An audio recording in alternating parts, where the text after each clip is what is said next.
बहुनाम जन्मनामन्ते ज्ञानवान माम प्रपद्यते वासुदेवः सर्वमिति समहात्मा सुदुर्लभः। उदारा सर्व एवैति ज्ञानी तात्मेव मयि मतम् आस्थितः सहि युक्तात्मा मामेवामुत्तमां गतिम्। यज्ञमः परचुछाम यवं सतदतुतो निवोस्ति कवरितं पूर्वीयं गतं कस्तद्दि बिभारति। ओम सहनाववतु सहनौ भुनक्तु सहवीर्यं कर्मावहे तेजस्वनावदीदवस्तु मा विद्विषावहे। ब्रह्मानंतमनादि विश्वकुर्दजं सत्यं परं शाश्वतं विद्या यस्य सनातनी निगम हृदय। ओम शांति ओम शांति ओम शांति।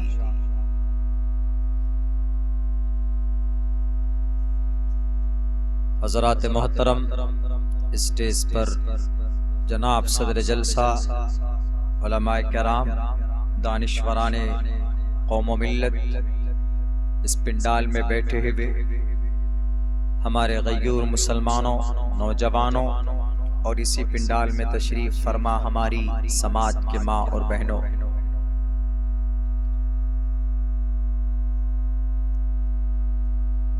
आप लोगों के सामने कुरान करीम की आयत पेश की गई है और कुछ अलग अल्लाह के नबी अलैहिस्सलातु वस्सलाम की हदीस भी मैंने आप लोगों के सामने पेश की। कुरान की आयत का मतलब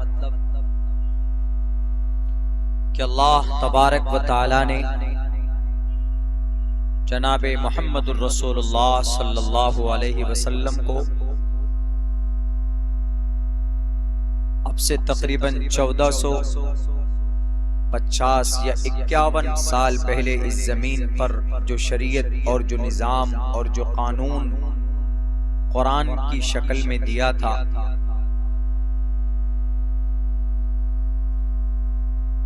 वो दुनिया का सबसे बेहतरीन निज़ाम है, वो दुनिया का सबसे बेहतरीन संविधान है। उसमें कोई कमी और कोई नुक्स नहीं है।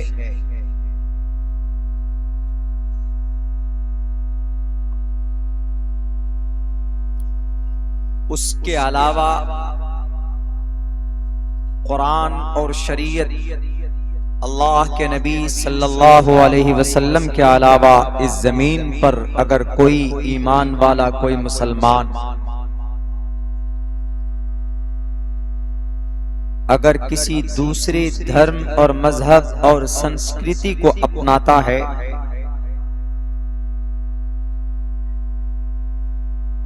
तो उसके तहजीब और उसके कल्चर को अपनाने की वजह से, उनकी बातों को मानने की वजह से कभी कभी उसका शुमार उसमें से हो जाता है। अल्लाह के नबी का यही फरमान है, मन तशब्बह बिकौमिन फहुव मिन। जो किसी कौम की मशाबहत इख्तियार करता उसका शुमार उसी में से हो जाता है। मिसाल के तौर पर अगर कोई हिंदू सनातन धर्मी या कोई सिख या कोई क्रिश्चियन या कोई यहूदी जुडाइज्म अगर नमाज पढ़ता है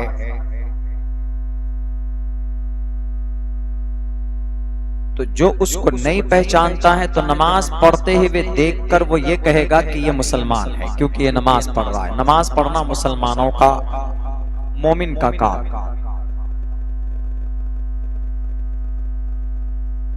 तो इसी तरीके पर अगर कोई ईमान वाला, कोई मोमिन कोई ऐसा काम करता है जो कुरान और शरीयत में ना हो, किसी और कल्चर में है, किसी और दीन में है, किसी और मजहब में है,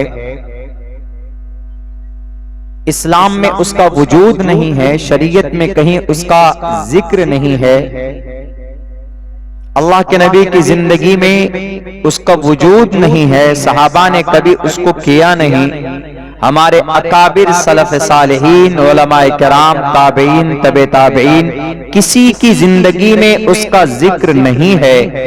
तो अब अगर हम मुसलमानों में से कोई वो काम करता है और वो काम किसी गैर इस्लामिक हिंदू में, क्रिश्चियन में, जैन में, बौद्ध में, उनके मजहब में अगर वो चीज पाई जाती है, आप मुसलमान होकर अगर वो काम करते हैं तो देखने वाला ये कहेगा कि ये भी बुद्धिस्ट है, ये तो हिंदू है। अगर कोई मंदिर में जाकर घंटा बजाए और वहां पर गायत्री मंत्र पढ़े या ब्रह्मा सूत्र पढ़े या किसी गुरुद्वारे में जाकर मूल मंत्र पढ़े, गोल्डन टेम्पल अमृतसर जाकर वहां पे गुरु गोविंद सिंह और गुरु नानक का जो प्रवचन है, जो किताब लिखी गई है, उसको सुने और बैठे और सर पर पगड़ी बांधकर सर पर जो वो बांधते हैं, तो यकीनन आदमी ये कहेगा कि भाई ये सिख है। एक ओंकारा सतनाम इसको पढ़े, मूल मंत्र है, तो यही कहेगा कि ये सिख है, क्योंकि इस्लाम में ये नहीं पढ़ा जाता। इस्लाम का कलिमा अलग है। कोई कहीं पर बैठकर भजन गाए, कोई कहीं पर बैठकर हनुमान चालीसा पढ़े, तो देखने वाला ये कहेगा कि ये सनातन धर्मी है, ये हिंदू है, ये ब्राह्मण है, ये ठाकुर है, कुछ भी कह सकता है उसको, इसलिए कि ये हनुमान चालीसा पढ़ रहा, हनुमान जी से मदद मांग रहा, जय हनुमान ज्ञान गुण सागर। चूंकि इस्लाम में इसका वजूद नहीं है, कोई आदमी कर रहा है तो आप डेफिनेटली कह सकते हैं कि वो उसी में से हो सकता। मन तशब्बा बिकौमिन फहुव मिनहुम।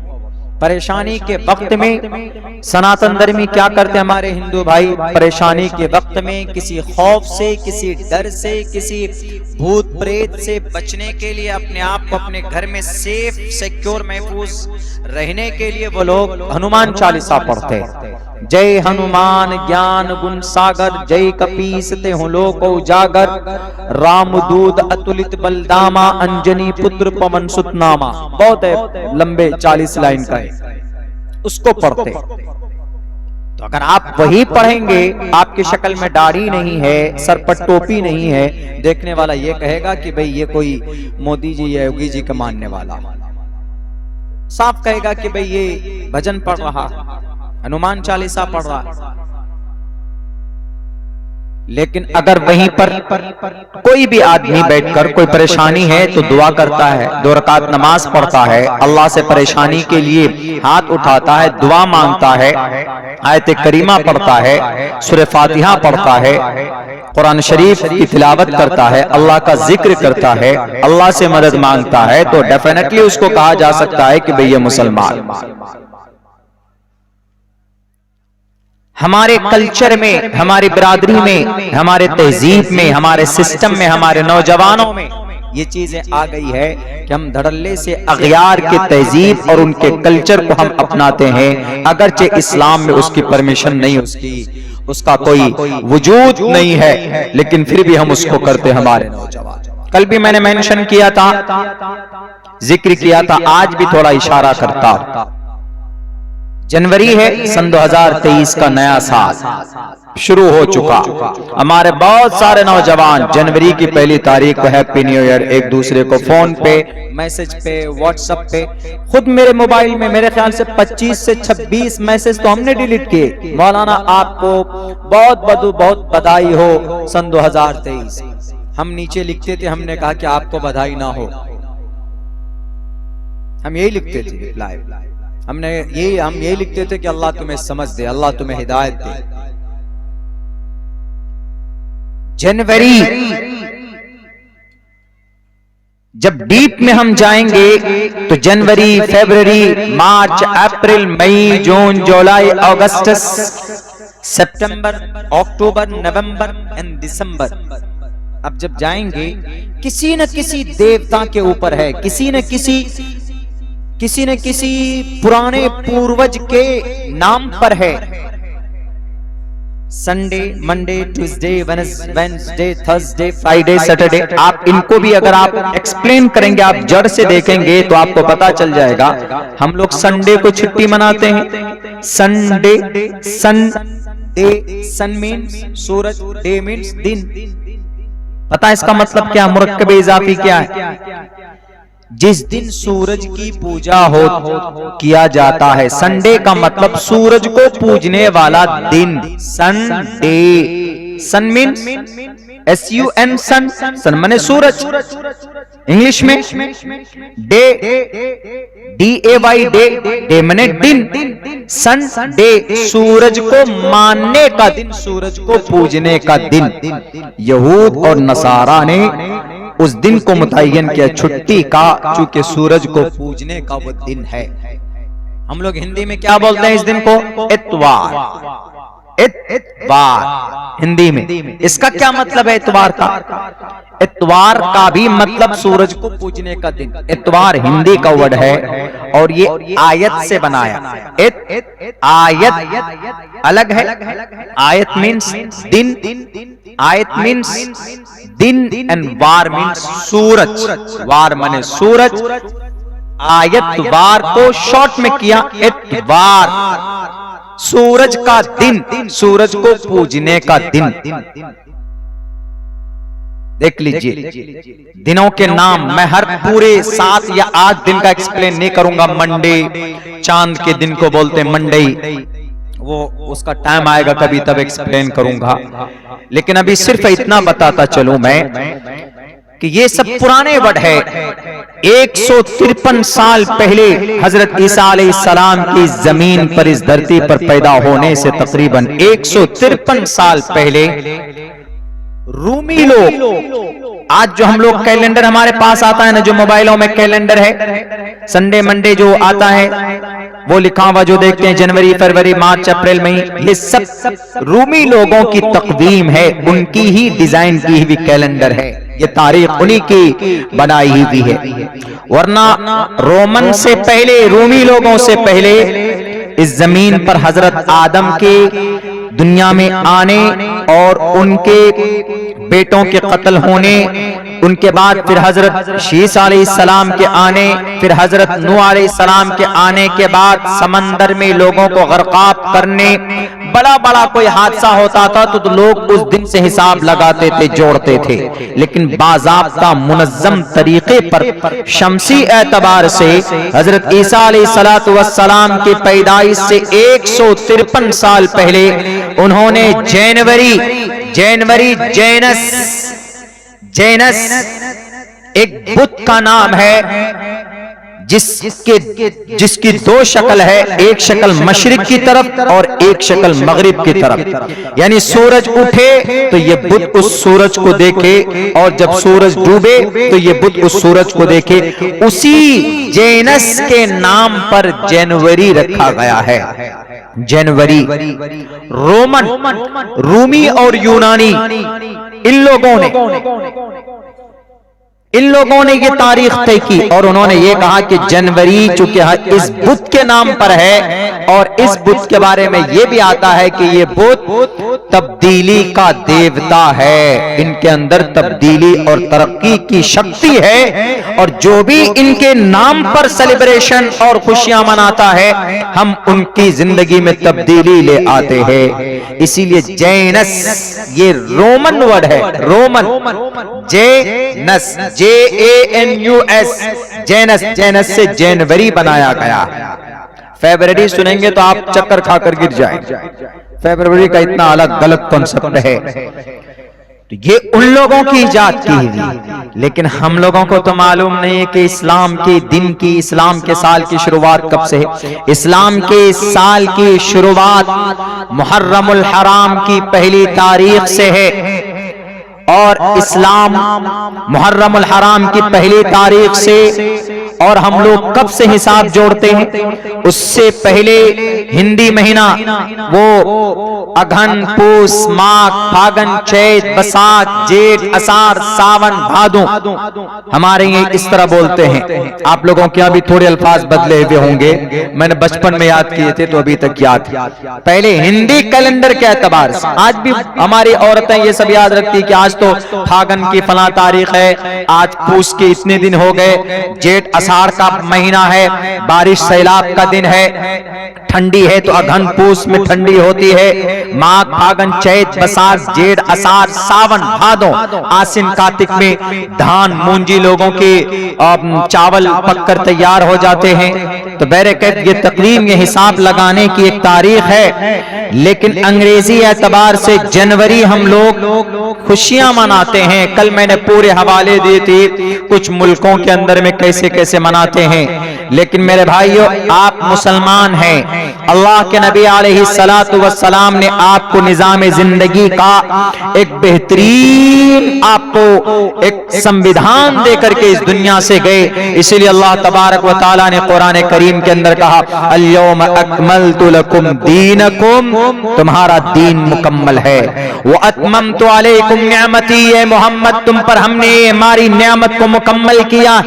व रज़ीतु लकुमुल इस्लाम दीना, मैं रब हूं, मैं किसी और धर्म से खुश नहीं हो, राजी नहीं हो कि नहीं हैप्पी न्यू ईयर बोलने वाले रोमन और यूनानी, इन लोगों को बड़ी तरक्की की है जनाब, इसीलिए इनसे खुश हो जाऊंगा। नहीं, मैं वो रज़ीतु लकुमुल इस्लाम दीना, दीन के एतबार से मैं अगर किसी दीन से इस दुनिया के अंदर इंसानों के बीच में जो दीन है अगर उससे मैं राजी हूं तो वो दीन इस्लाम है, कोई और दीन नहीं।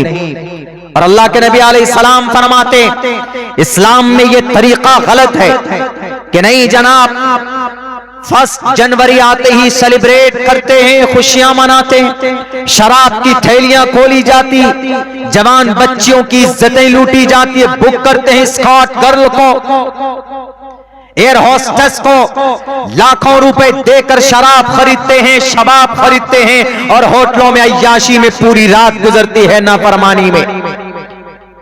इस्लाम में इसकी परमिशन नहीं, ये तरीका अंग्रेजों का, ये तरीका अख्तियार का है। इस्लाम की शुरुआत, इस्लाम के साल की शुरुआत मुहर्रमुल हराम की पहली तारीख से है और ये 1444 हिजरी अल्लाह के नबी अलैहिस्सलातु वस्सलाम। और हम लोग तारीख कब से मुतय्यन, ये मुतय्यन किन की किए हुए, ऐसे वैसे इंसानों का नहीं, हजरत उमर फारूक रजी अल्लाह तआला अन्हु उन्होंने ये तारीख मुरत्तब की थी। सहाबा को बुलाकर मशवरा किया कि मेरे प्यारे सहाबा आओ, हम कब से अंदाजा लगाएं, यूनानी लोग तो जनवरी, फरवरी, मार्च, अप्रैल, वो हम लोग कब से लगाएं, हम लोग कब से तारीख तय करें। तो हजरत उस्मान ने, हजरत अली ने, बड़े बड़े सहाबी ने मशवरा दिया कि अल्लाह, ए उमर फारूक, ए अमीरुल मोमिनीन, तारीख का अंदाजा और तारीख मुतय्यन कीजिए हिजरत से। जब अल्लाह के नबी हिजरत कर क्या, हिजरत से क्यों, पैदाइश से क्यों नहीं, हिजरत से इसलिए तारीख मुतय्यन की गई क्योंकि हक व बातिल के बीच में वो दिन, वो हिजरत हक व बातिल के बीच में इम्तियाज पैदा करने वाली वो दिन था। दारुन नदवा में बड़े बड़े तुर्रम खां ने ये मशवरा किया, मोहम्मद रसूलुल्लाह को कत्ल करेंगे, दफन कर देंगे। क्यों? इस्लाम के नाम पर मोहम्मद ने जो नया दीन की तबलीग शुरू की, दिन ब दिन लोग बढ़ते जा रहे हैं, इस्लाम का दामन थाम रहे। दारुन नदवा मक्का की सरजमीन पर कुछ दुश्मन ने, कुछ अगयार ने, कुछ मुशरिक ने, कुछ कुफ्फार ने, कुछ मजूसियों ने, वो बड़े बड़े तुर्रम खां, उस वक्त के इख्तिदार पर बैठे हुए लोग जैसे आज कुर्सियों पर बैठकर हमारी मस्जिद को, हमारे अजान पर, हमारी नमाज पर, हमारी टोपी और दाढ़ी पर पाबंदी लगाने की बात करते, पूरी दुनिया के अंदर यूनाइटेड नेशन, अक़वाम मुत्तहिदा की गद्दी पर बैठकर इस्लाम को मिटाने की बात करते हैं। करो, अल्लाह के नबी अलैहिस्सलाम की हिफाजत अल्लाह ने जब दारुन नदवा में उन कातिलों से और उनके प्रोपेगंडों से हमारे नबी को महफूज कर सकता है, तो अल्लाह आज भी मौजूद है। अल्लाह हमारी हिफाजत करेगा, अल्लाह हमारी रक्षा करेगा।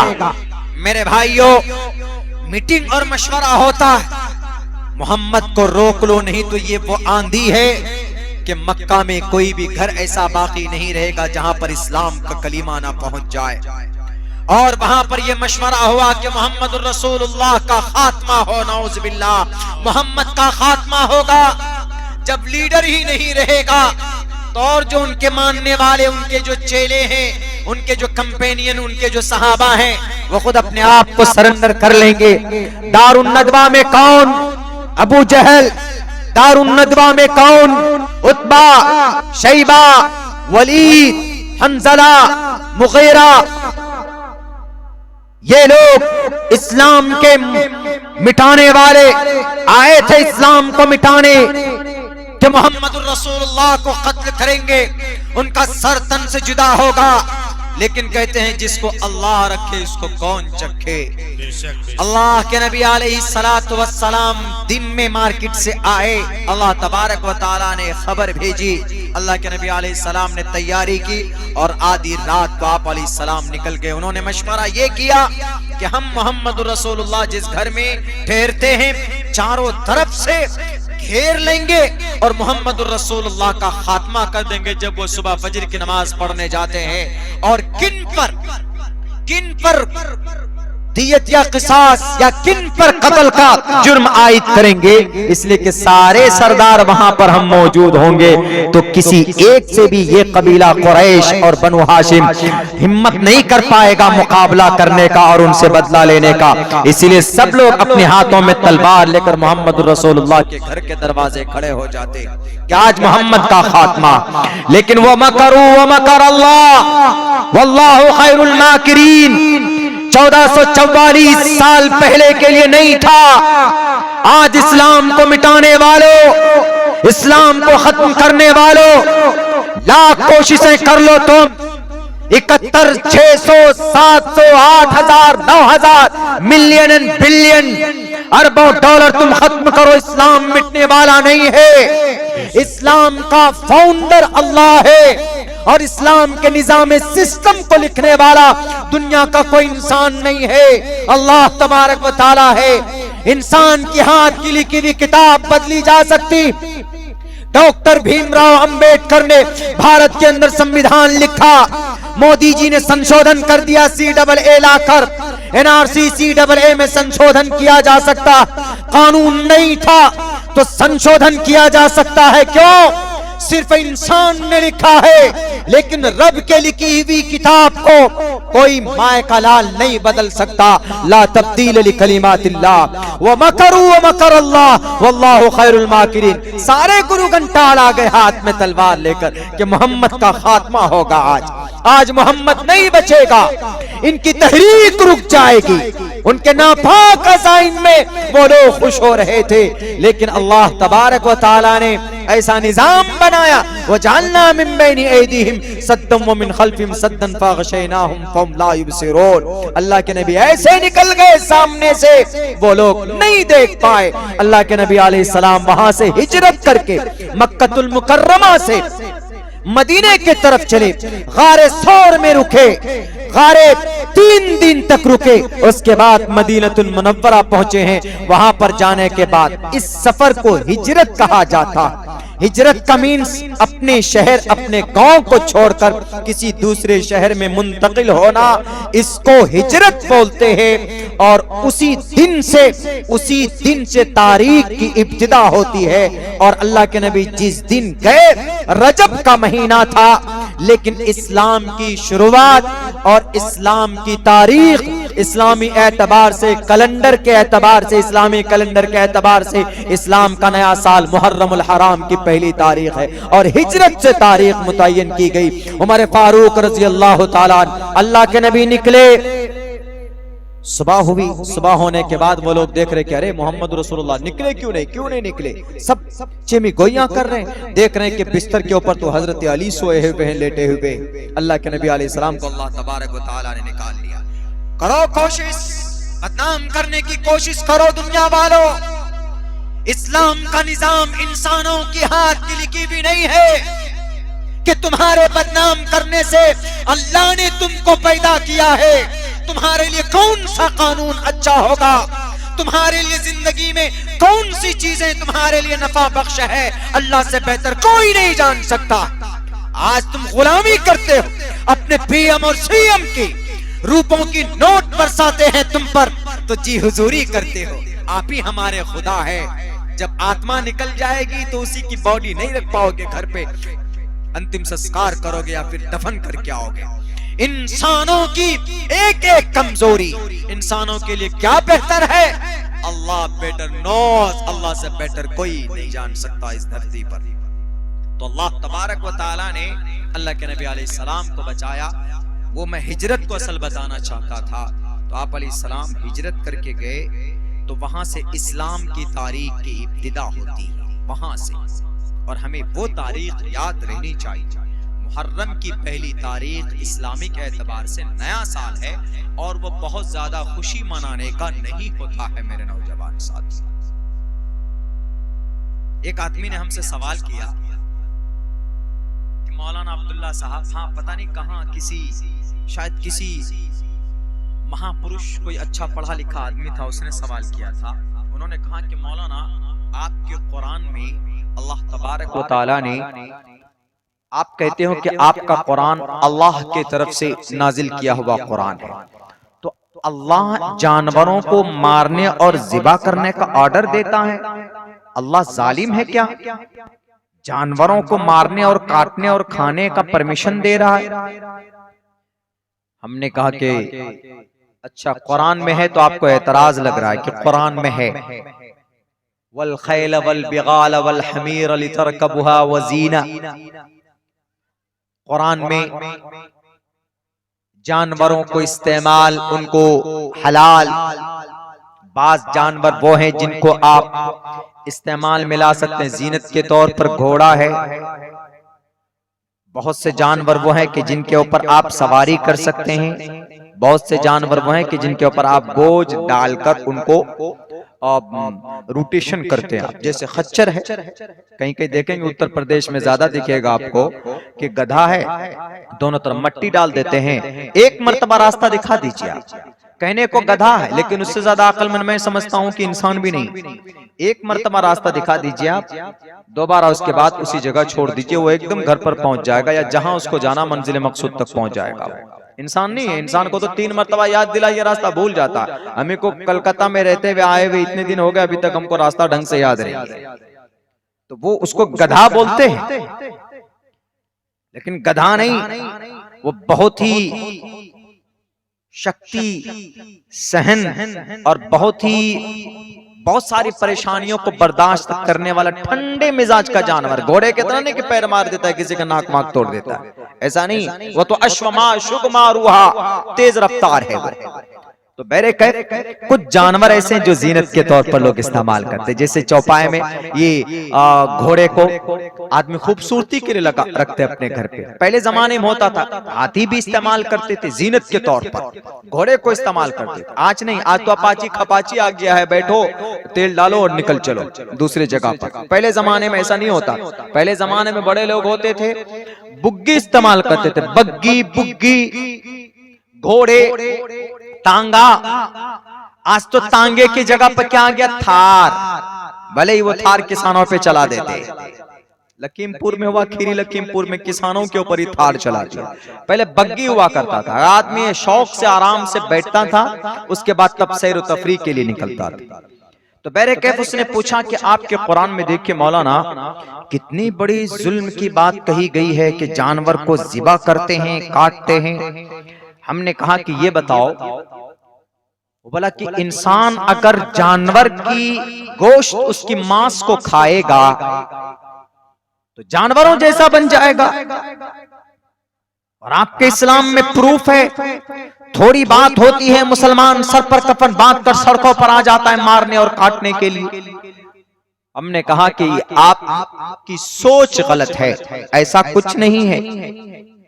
आप कुरान पर इल्जाम लगा रहे हैं कि आपके कुरान में है, देखिए जानवरों को ज़िबा करो, खाओ, उसका गोश्त मांस, उससे मुराद ये है किसी भी जानवर को काट कर उसको खाना।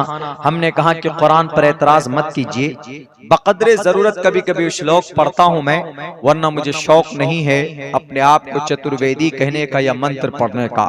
तो मैंने उनको ये बात कही, मैंने कहा कि कुरान में है तो आपको लग रहा है, आपके पेट में दर्द हो रहा है कि कुरान में आपने अपनी किताब में गौर किया?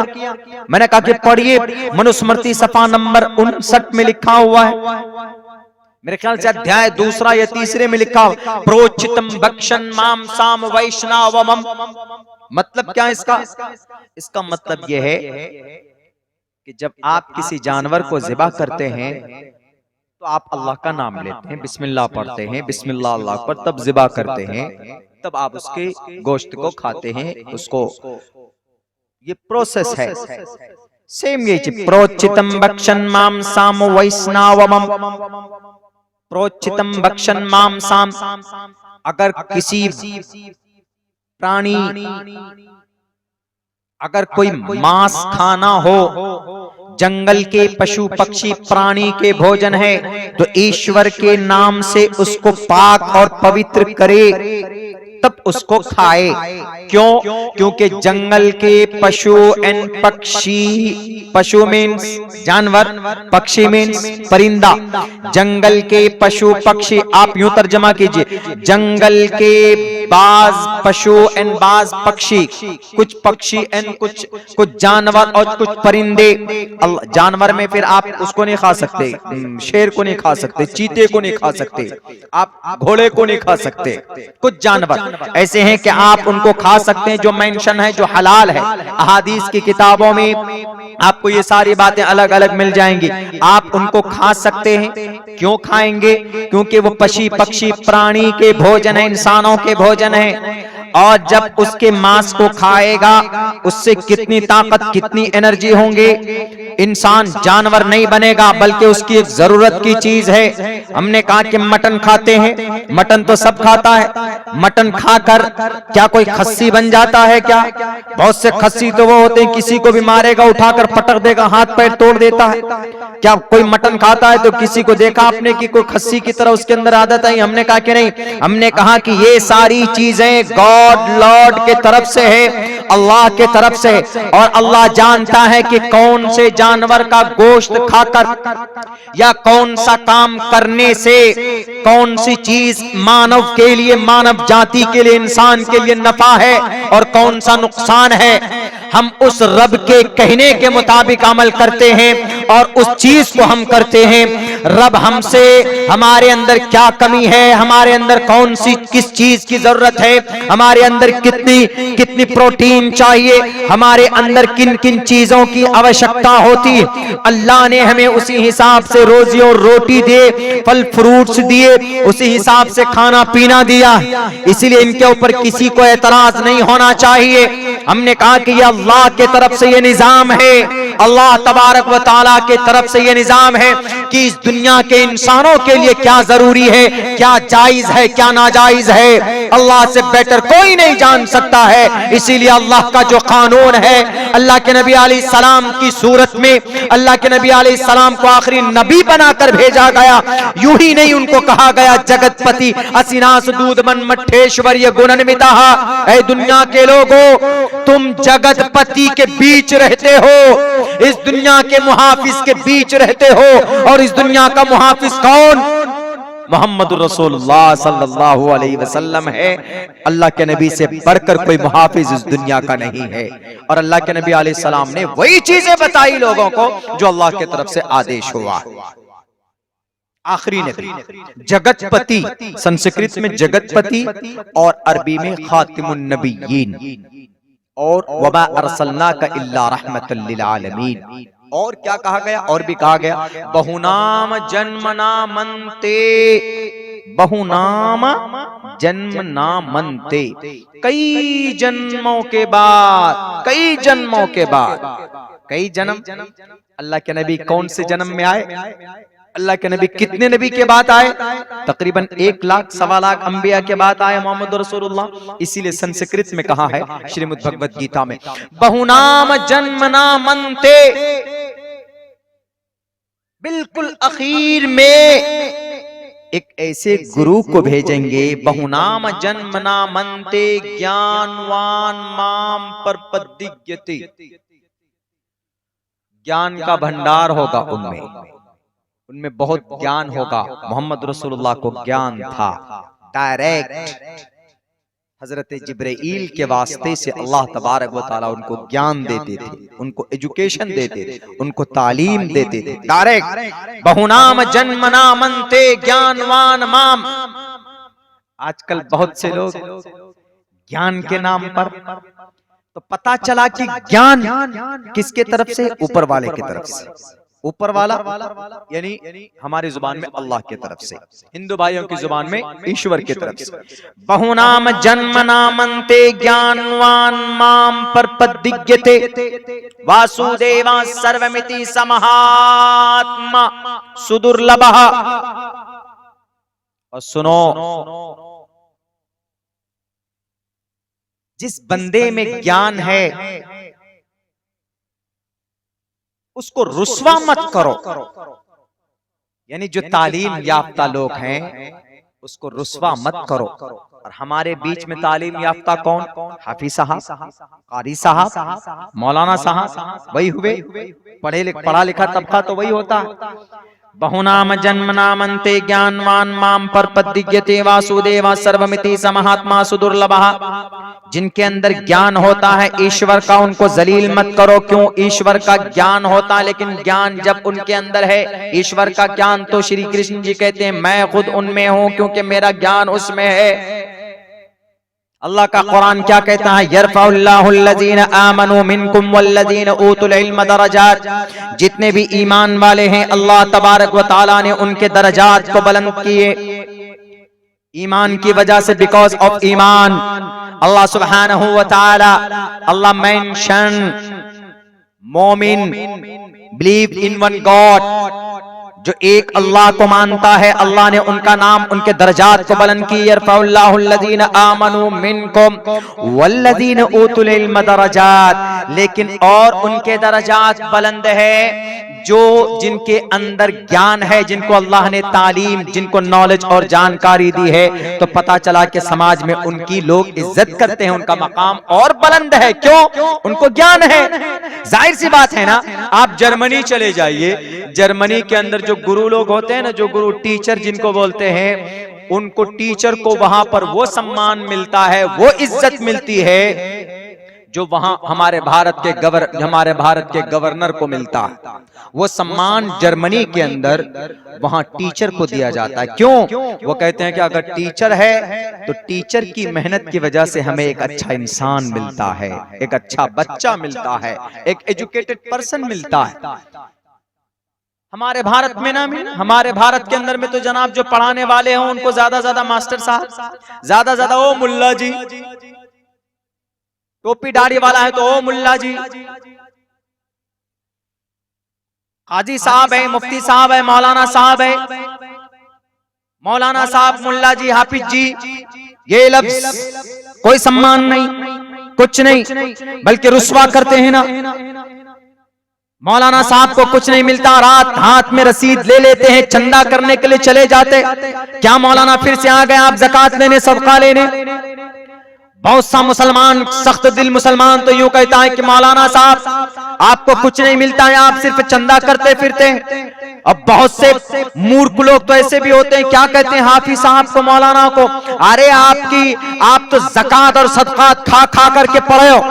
ऐसे जनाब हकारत की निगाह से नहीं, दुनिया वालों, अल्लाह तबारक व तआला एक आलिम दीन की फजीलत को बयान करता है। अल्लाह तबारक व तआला कहता है कि अगर अल्लाह से सबसे ज्यादा इस जमीन पर कोई डरता है तो कौन? वो सिर्फ उलमाए किराम की जमात है। इन्नमा यख्शल्लाह मिन इबादिहिल उलमा।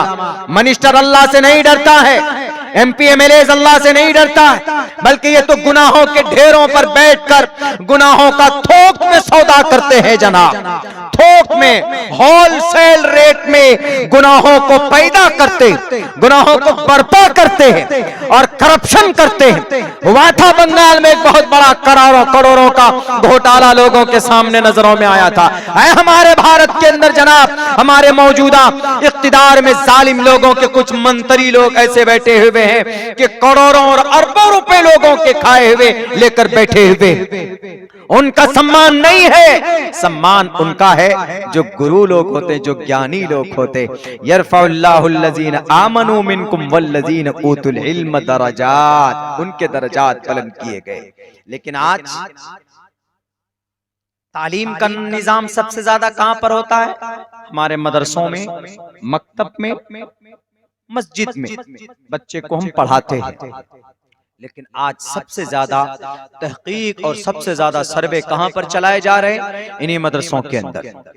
हम अभी कौन सी जगह पे पहुंचे थे, शायद हरिद्वार गए थे, उत्तराखंड हरिद्वार जब पहुंचे वहां एक प्रोग्राम था नवंबर के महीने में, शायद हाँ नवंबर में ही प्रोग्राम था, 9 नवंबर को वहां पहुंचे तो उन्होंने कहा कि मौलाना यहाँ हमारी मस्जिद में तहकीक हुई है, मस्जिद के डॉक्यूमेंट्स देखे गए हैं, हमारी मस्जिद में चेक हुआ है कि नमाज कैसे पढ़ते हैं, और जब नमाज पढ़ते हैं तो आप लोगों के पॉकेट में क्या होता है, जब आप वजू करने जाते हैं तो वहां पर भी देखा जाता है कि आप लोग जो पैंट ऊपर करते हैं ऐसे, ये पैंट टखने से नीचे हम लोग रखते हैं, ये भी जायज नहीं है मेरे नौजवान साथियों।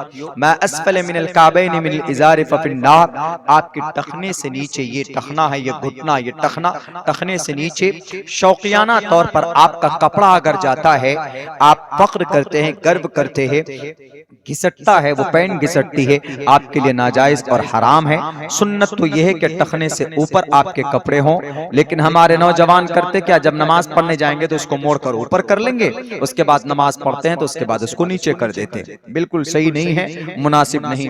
तो वो लोग क्या देख रहे थे कि ये मुसलमान आते हैं मस्जिद में, पैंट नीची होती है इनकी, लेकिन फिर कुछ देर में ये लोग पैंट ऊपर करते हैं, क्या वजह, ये मोड़ते, होता क्या इसमें? बोला वो चीज तक तहकीक करके देखी कि पैंट में क्या मोड़ रहे हैं। अब बताइए वहां होता क्या? अल्लाहु अकबर, इसका मतलब अल्लाह सबसे बड़ा। संस्कृत में कैसे बोलेंगे इसको? देव महान। उसके बाद क्या?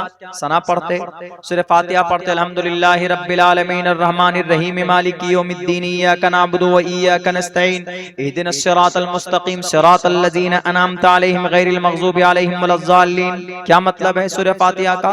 अल्हम्दुलिल्लाहि रब्बिल आलमीन, तमाम तारीफ उस रब के लिए है जो दोनों जहान का पालनहार है।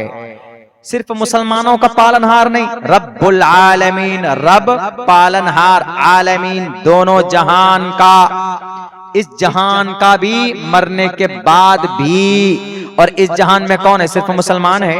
भारत के अंदर में तो 35 करोड़ मुसलमान, एशिया महाद्वीप के अंदर में, बांग्लादेश में, पाकिस्तान में, अफगानिस्तान में, श्रीलंका में मुसलमान, लेकिन हिंदू भी हैं। भारत के अंदर में अक्सरियत मेजोरिटी में हिंदू है।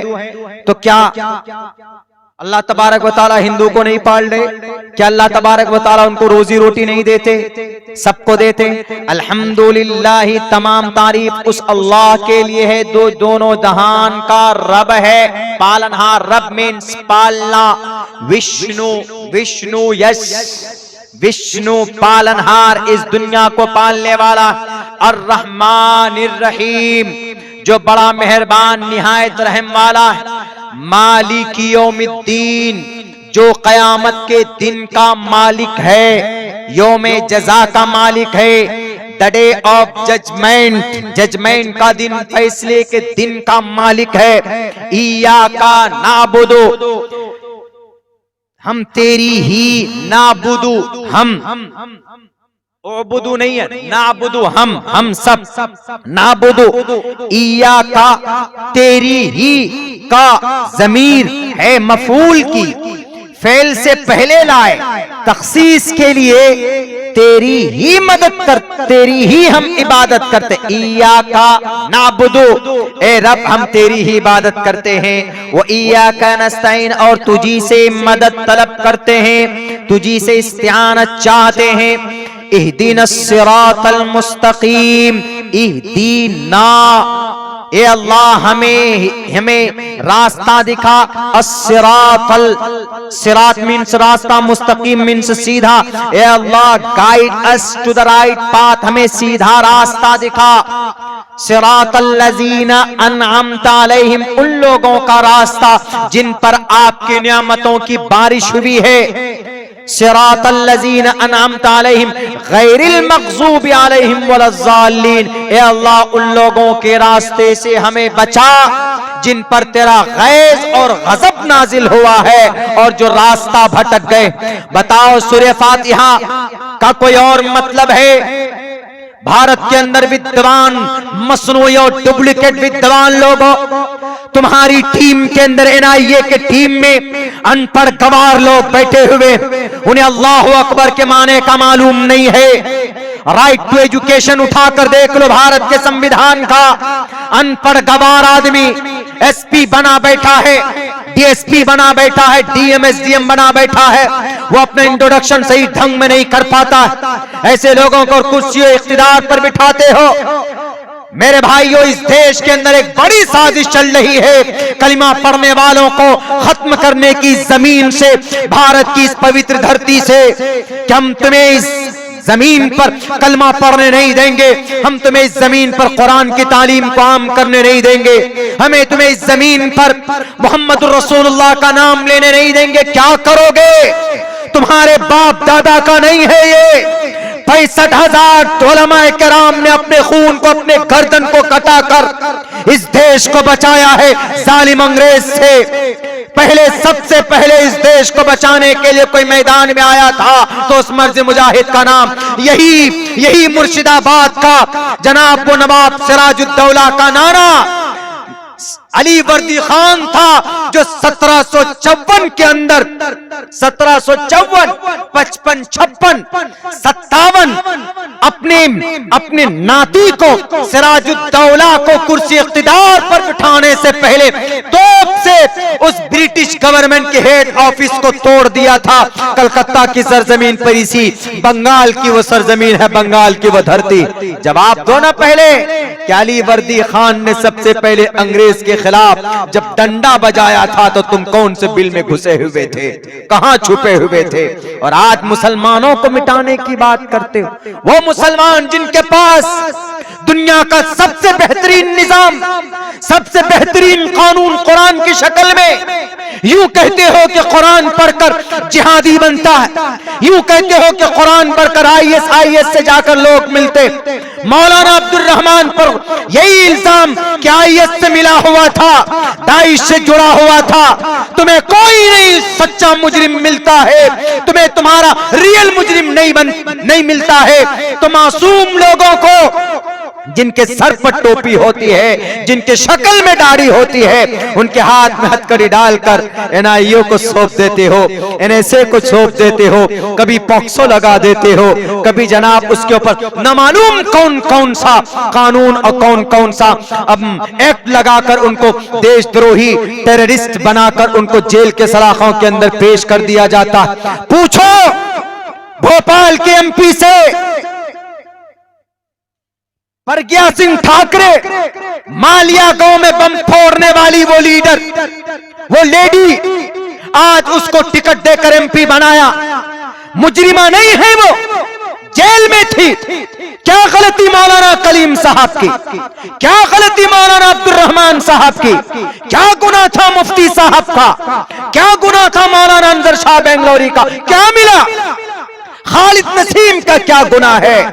उमर खालिद का क्या गुनाह है? इसलिए कि फ्रीडम ऑफ स्पीच हम करते हैं, दो टोक लफ्जों में बात करने की हम भारत के संविधान ने हमें परमिशन दी। और हमारा धर्म भी मना नहीं करता। हमारा धर्म भी कहता है कि हक बात बोलो जालिम बादशाह के सामने, कलिमतु हक़्क़िन इंद सुल्तानिन जाइरिन, जाबिर बादशाह के सामने, जालिम बादशाह के सामने हक की बात करो। आपका धर्म मना नहीं करता और आपका संविधान भी मना नहीं करता। संविधान कहता है कि हक बात कर सकते हो। अगर कोई कुरान को बदनाम करेगा, कोई मदरसे को बदनाम करेगा, अब्दुल्ला सालिम तो एक तालिबे इल्म है, 100 तालिबे इल्म मैदान में आएंगे और तुम्हारी गलत पॉलिसी को खोल कर बताएंगे कि तुम गलत हो, हमारा कुरान गलत नहीं।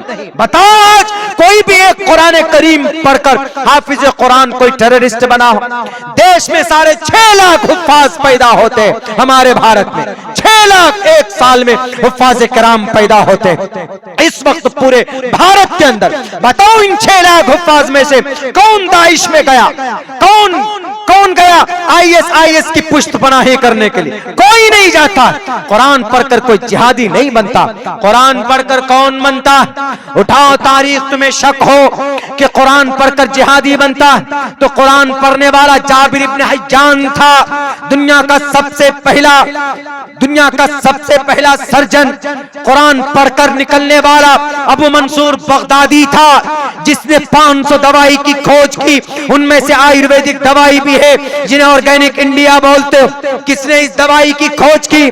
किताबुल अद्वियात एक किताब है जिसमें 500 दवाइयों के नाम है। इन दवाइयों को लिखने वाला कौन? ये 1.5 आंख वाला बाबा हरिद्वार का नहीं, ये बाबा नहीं, ये तो साड़ी पहनकर भागते हुए झूठ बोलते हुए रामलीला के ग्राउंड से, बल्कि आयुर्वेदिक दवाई की खोज और तहकीक करने वाला अगर कोई है दुनिया के अंदर तो उसका नाम अबू मंसूर बगदादी है, कि जो कि मदरसे का पढ़ा हुआ था, जो कुरान पढ़ना जानता था। पूछो यूरोप के अंदर, पूछो लंदन के यूनिवर्सिटी में, Cambridge university, Harvard university, in university, Oxford university से कि तुम जो डॉक्टर बनाते हो तो इस साहिब इस निसाब में, इस डॉक्टरेट के निसाब में अल कानून किताब पढ़ाई जाती है। इस किताब को लिखने वाला कौन? कोई ब्रिटिश का, कोई जर्मनी का, कोई रोमन प्रोफेसर नहीं। इस किताब को लिखने वाला एक 10 साल का बच्चा जो मदरसे में पढ़कर हाफिज बना था 10 साल की उम्र में, उनका नाम शेख हुसैन इब्न अली सीना। अल कानून किताब मैं 2 टोक लफ्जों में बोल रहा हूं, मेरी तकरीर रिकॉर्ड हो रही। अगर झूठ है मेरी तहकीक, बिना तहकीक के अब्दुल्ला कोई भी बात अपनी जुबान पर नहीं लाता। उठाओ शेख हुसैन इब्न अली सीना, he is a writer of the book Al Qanun. This kitab has 5 chapters and this book has a 10 lakh word has been written on that by the human being's name is Sheikh Hussain Ibn Ali Sina, and he remembered by heart all Quran Kareem when he was 10 years old. जब ये 10 साल की इसकी उम्र थी तो मदरसे के अंदर सबसे पहले हाफिज कुरान बना था। उठाओ अबुल कासिम की जिंदगी को। कौन है अबुल कासिम? दुनिया को ऑपरेशन जैसा इलाज वजूद में ला कर देने वाला। उठाओ तारीख दुनिया की, आई सर्जन सबसे पहले कौन? अबुल कासिम अज़्ज़हरा, अबुल कासिम अम्मार मूसली। डॉक्टरों का इमाम कौन? कुरान पढ़ने वाला कौन? अबू बकर मोहम्मद बिन ज़करिया अर्राज़ी। मेरे भैया, बातें बहुत सारी आती हैं लेकिन खुलकर नहीं आ पाती। हम लोग भी तो छुपा छुपा कर बोलते हैं। हम मुसलमान कि नहीं जनाब, बोलेंगे हक बात तो हाथ में हथकड़ी लगा देंगे। ये पहले से ही, आज से नहीं। जब अल्लाह के नबी की कत्ल की साजिश हो सकती है तो हम और आप किस खेत की मूली हैं? बड़े बड़े फुक़हाए किराम, मुहद्दिसीन, इमाम बुखारी, बास किताबों में ये बात लिखी हुई है कि इमाम बुखारी को उनके गांव से निकाल दिया था। बताइए, किताबुल्लाह के बाद सबसे ऑथेंटिक बुक अगर कोई है धरती पर तो वो बुखारी शरीफ है। अल्लाह के नबी की मुस्तनद मुअतमद और सही हदीस को उसके अंदर जमा किया गया। उनको भी नहीं बख्शा, उनको भी नहीं बख्शा लोगों। इमाम अहमद इब्न हंबल कोड़े बरसाए गए। इमाम अबू हनीफा रहमतुल्लाहि अलैह, इमाम मालिक उंगली काटी गई। इमाम अबू हनीफा पर तोहमत लगाए गए। इमाम शाफी को ज़दोकोब किया गया। इमाम गज़्ज़ाली फलसफा के इमाम, अगर तुमको ऐसा लगता है कि इन मदरसों में इन टोपी और इन दाढ़ी वाले जो कुरान को पढ़ते पढ़ाते हैं ये गलत है तो तुम गलत हो। हमारे मदरसों में कुरान भी सिखाया जाता है और हमारे मदरसों में साइंस भी सिखाया जाता है। नहीं सिखाया जाता, सिखाया जाता है। वो अलग बात है कि 1842 में अंग्रेज ने इसको अलग कर दिया, वरना एक तरफ इमाम गज़ाली बैठकर पढ़ रहे हैं तो एक तरफ वहीं पर अल-बैरूनी भी पढ़ रहा है। अल-बैरूनी कौन? साइंसदान बना, इमाम गज़ाली का दोस्त। दोनों कहां पढ़े? एक ही मदरसे। क्या साइंस को कुरान मना करता है?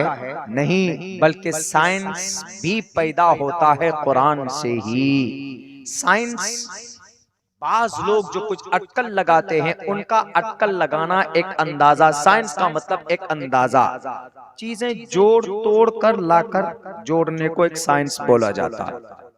बहुत सारी चीजें हैं उसको जोड़ते हैं, मिलाते हैं और फिर कोई नई चीज वजूद में लाते हैं तो कहते हैं कि ये साइंस है।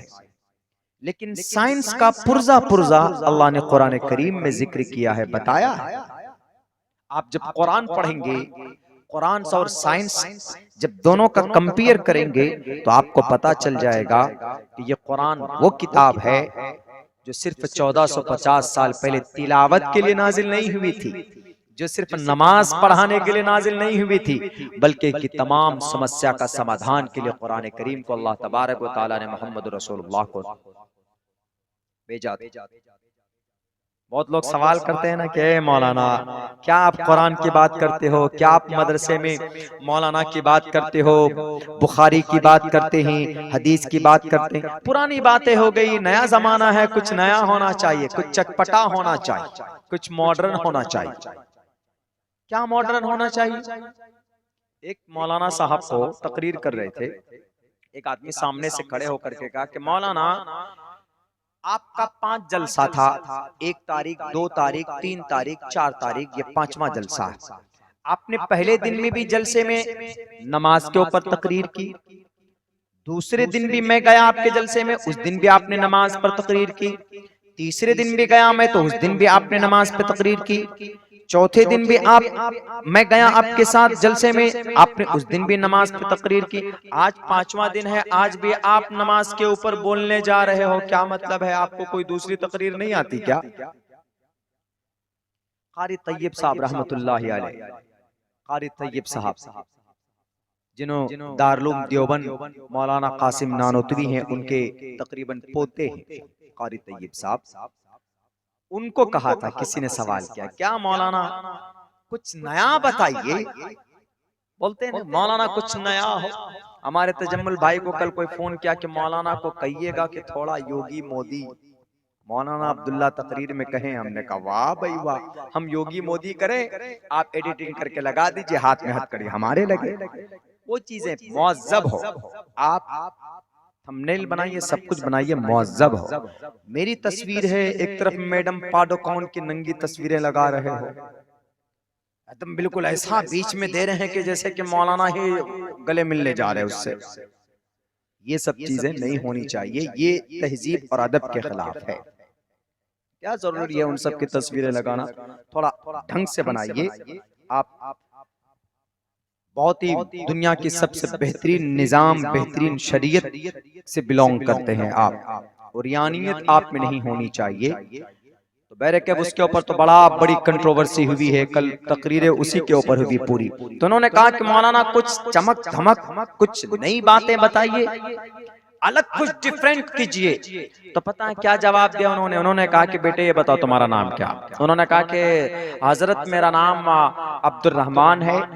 मैं कहा कि उम्र कितनी है तुम्हारी? कहा कि मेरी उम्र 22 साल है, और मैं आपका बहुत बड़ा अब से पहले नाम सुनता था, मैं फैन हूँ, आपको मानता हूँ, और इसीलिए मैं मुस्तकिल 4-5 दिन जहां जहां आपका प्रोग्राम है मैं जा रहा हूँ। तो पता हजरत ने क्या जवाब दिया? हजरत कारी साहब ने कहा, शेख मोहतरम ने यूं कहा कि बेटे अल्लाह ने इस दुनिया में किस लिए भेजा तुम्हें? हर चीज को मुतय्यन किया है इंसान के साथ, वक्त के साथ, दिन के साथ में। उन्होंने कहा कि अल्लाह ने इबादत के लिए भेजा है। कहा कि खाने पीने में क्या खाते हो? कहा कि कहाँ के? कहा मैं बंगाल का हूँ, मिदनापुर का। कहा कि चावल पसंद करता हूँ। कहा कि तुम महीने में कितने दिन चावल खाते हो? उन्होंने कहा कि चावल डेली। महीने में अगर 30 दिन है तो 30 दिन चावल खाते हैं। दिन में नहीं तो शाम को खाते हैं, शाम को नहीं तो दिन में खाते हैं। चावल खाते हैं। चावल मीन्स भात, भात खाते हैं। कहा कि अच्छा भात खाते हो, डेली भात खाते हो? कहा हाँ। कहा क्यों भात खाते हो? कहा कि भात खाने के लिए बनाया गया, और कुछ तो नहीं खा सकते ना। भात खाने के लिए अल्लाह ने उनको खाने के लिए ही चुना है, बनाया है। भात खाते हैं या रोटी खाते हैं, खाने के लिए अल्लाह ने उसको मुतय्यन किया तो खाते। कहा कि अल्लाह ने नमाज पढ़ने के लिए मुतय्यन किया तो डेली नमाज नहीं पढ़ेंगे? कहा कि हाँ डेली तो पढ़ेंगे। अब देखिए कारी साहब उसको समझा रहे हैं कि जब अल्लाह ने डेली नमाज पढ़ने के लिए मुतय्यन किया, इन्नस्सलात कानत अलल मुमिनीन किताबम मौक़ूता, तो डेली नमाज पढ़ो। इसमें जो कमी कोताही है हम उस पर लोगों को बता रहे हैं कि जानबूझकर नमाज छोड़ोगे तो कुफ्र के दरवाजे तक पहुंच जाओगे, इसलिए लोगों पाबंदी से नमाज पढ़ो। बोला तो अलग बताइए ना। कहा कि अच्छा तुम ही बताओ, अभी तुम कह रहे हैं कि भाई अल्लाह ने जिस चीज को मुतय्यन किया, तो कारी साहब ने सवाल किया कि तुम बताओ तुम डेली भात क्यों खाते हो, किसी दिन पत्थर क्यों नहीं खाते? तुम बताओ, तुम भी पत्थर खाओ कि नहीं जनाब हम 5 दिन से भात ही खा रहे हैं, आज पत्थर खाएंगे, आज ईंट खाएंगे, आज मट्टी खाएंगे। जो चीज जिस चीज के लिए मुतय्यन की है अल्लाह तबारक, जो चीज जिस काम के लिए मुतय्यन अल्लाह तबारक व तआला ने किया, आदमी उसको करता है, करना पड़ता है। अलग नहीं कर सकते कुछ, हम हटकर अलग नहीं कर सकते कुछ। तो अब ये बताइए हमारे उलमा जितने हैं, हमारे उलमा किराम मस्जिद मदरसों में रहते हैं, मकतब में रहते हैं, कुरान पढ़ाते हैं, समझाते हैं, उस चीज पर उनका ज्यादा फोकस होता है। 1842 में अंग्रेज आए, अंग्रेज ने आकर के बिल्कुल अलग कर दिया। उन्होंने ये कहा कि लोगों सुनो, दुनिया की सबसे शक्तिशाली किताब कोई है, दुनिया की सबसे ताकतवर निजाम अगर कोई है तो मोहम्मदुर रसूलुल्लाह के ऊपर जो किताब नाजिल हुई वही है। कहा कि कैसे? ये तो कुछ दिनों के बाद ये किताबें बदल जाएंगी, ये भी जैसे बाइबल बदल गया, अहद जदीद बदल गया, मता, मरकस, लोका, यूहन्ना, ये सारी किताबें बदल गई, कुरान भी कुछ दिनों में बदल जाएगा। क्या जरूरत है इसके ऊपर इतना दिमाग खर्च करने की, इतने पैसे खर्च करने की? तो पता उसने क्या कहा? उसने कहा कि नहीं, ये किताब कभी न पुरानी हो सकती है और न ही कभी इसका निजाम बदल सकता। कहा कि सुनो, एक बात याद रखो, पढ़ो बाइबल को।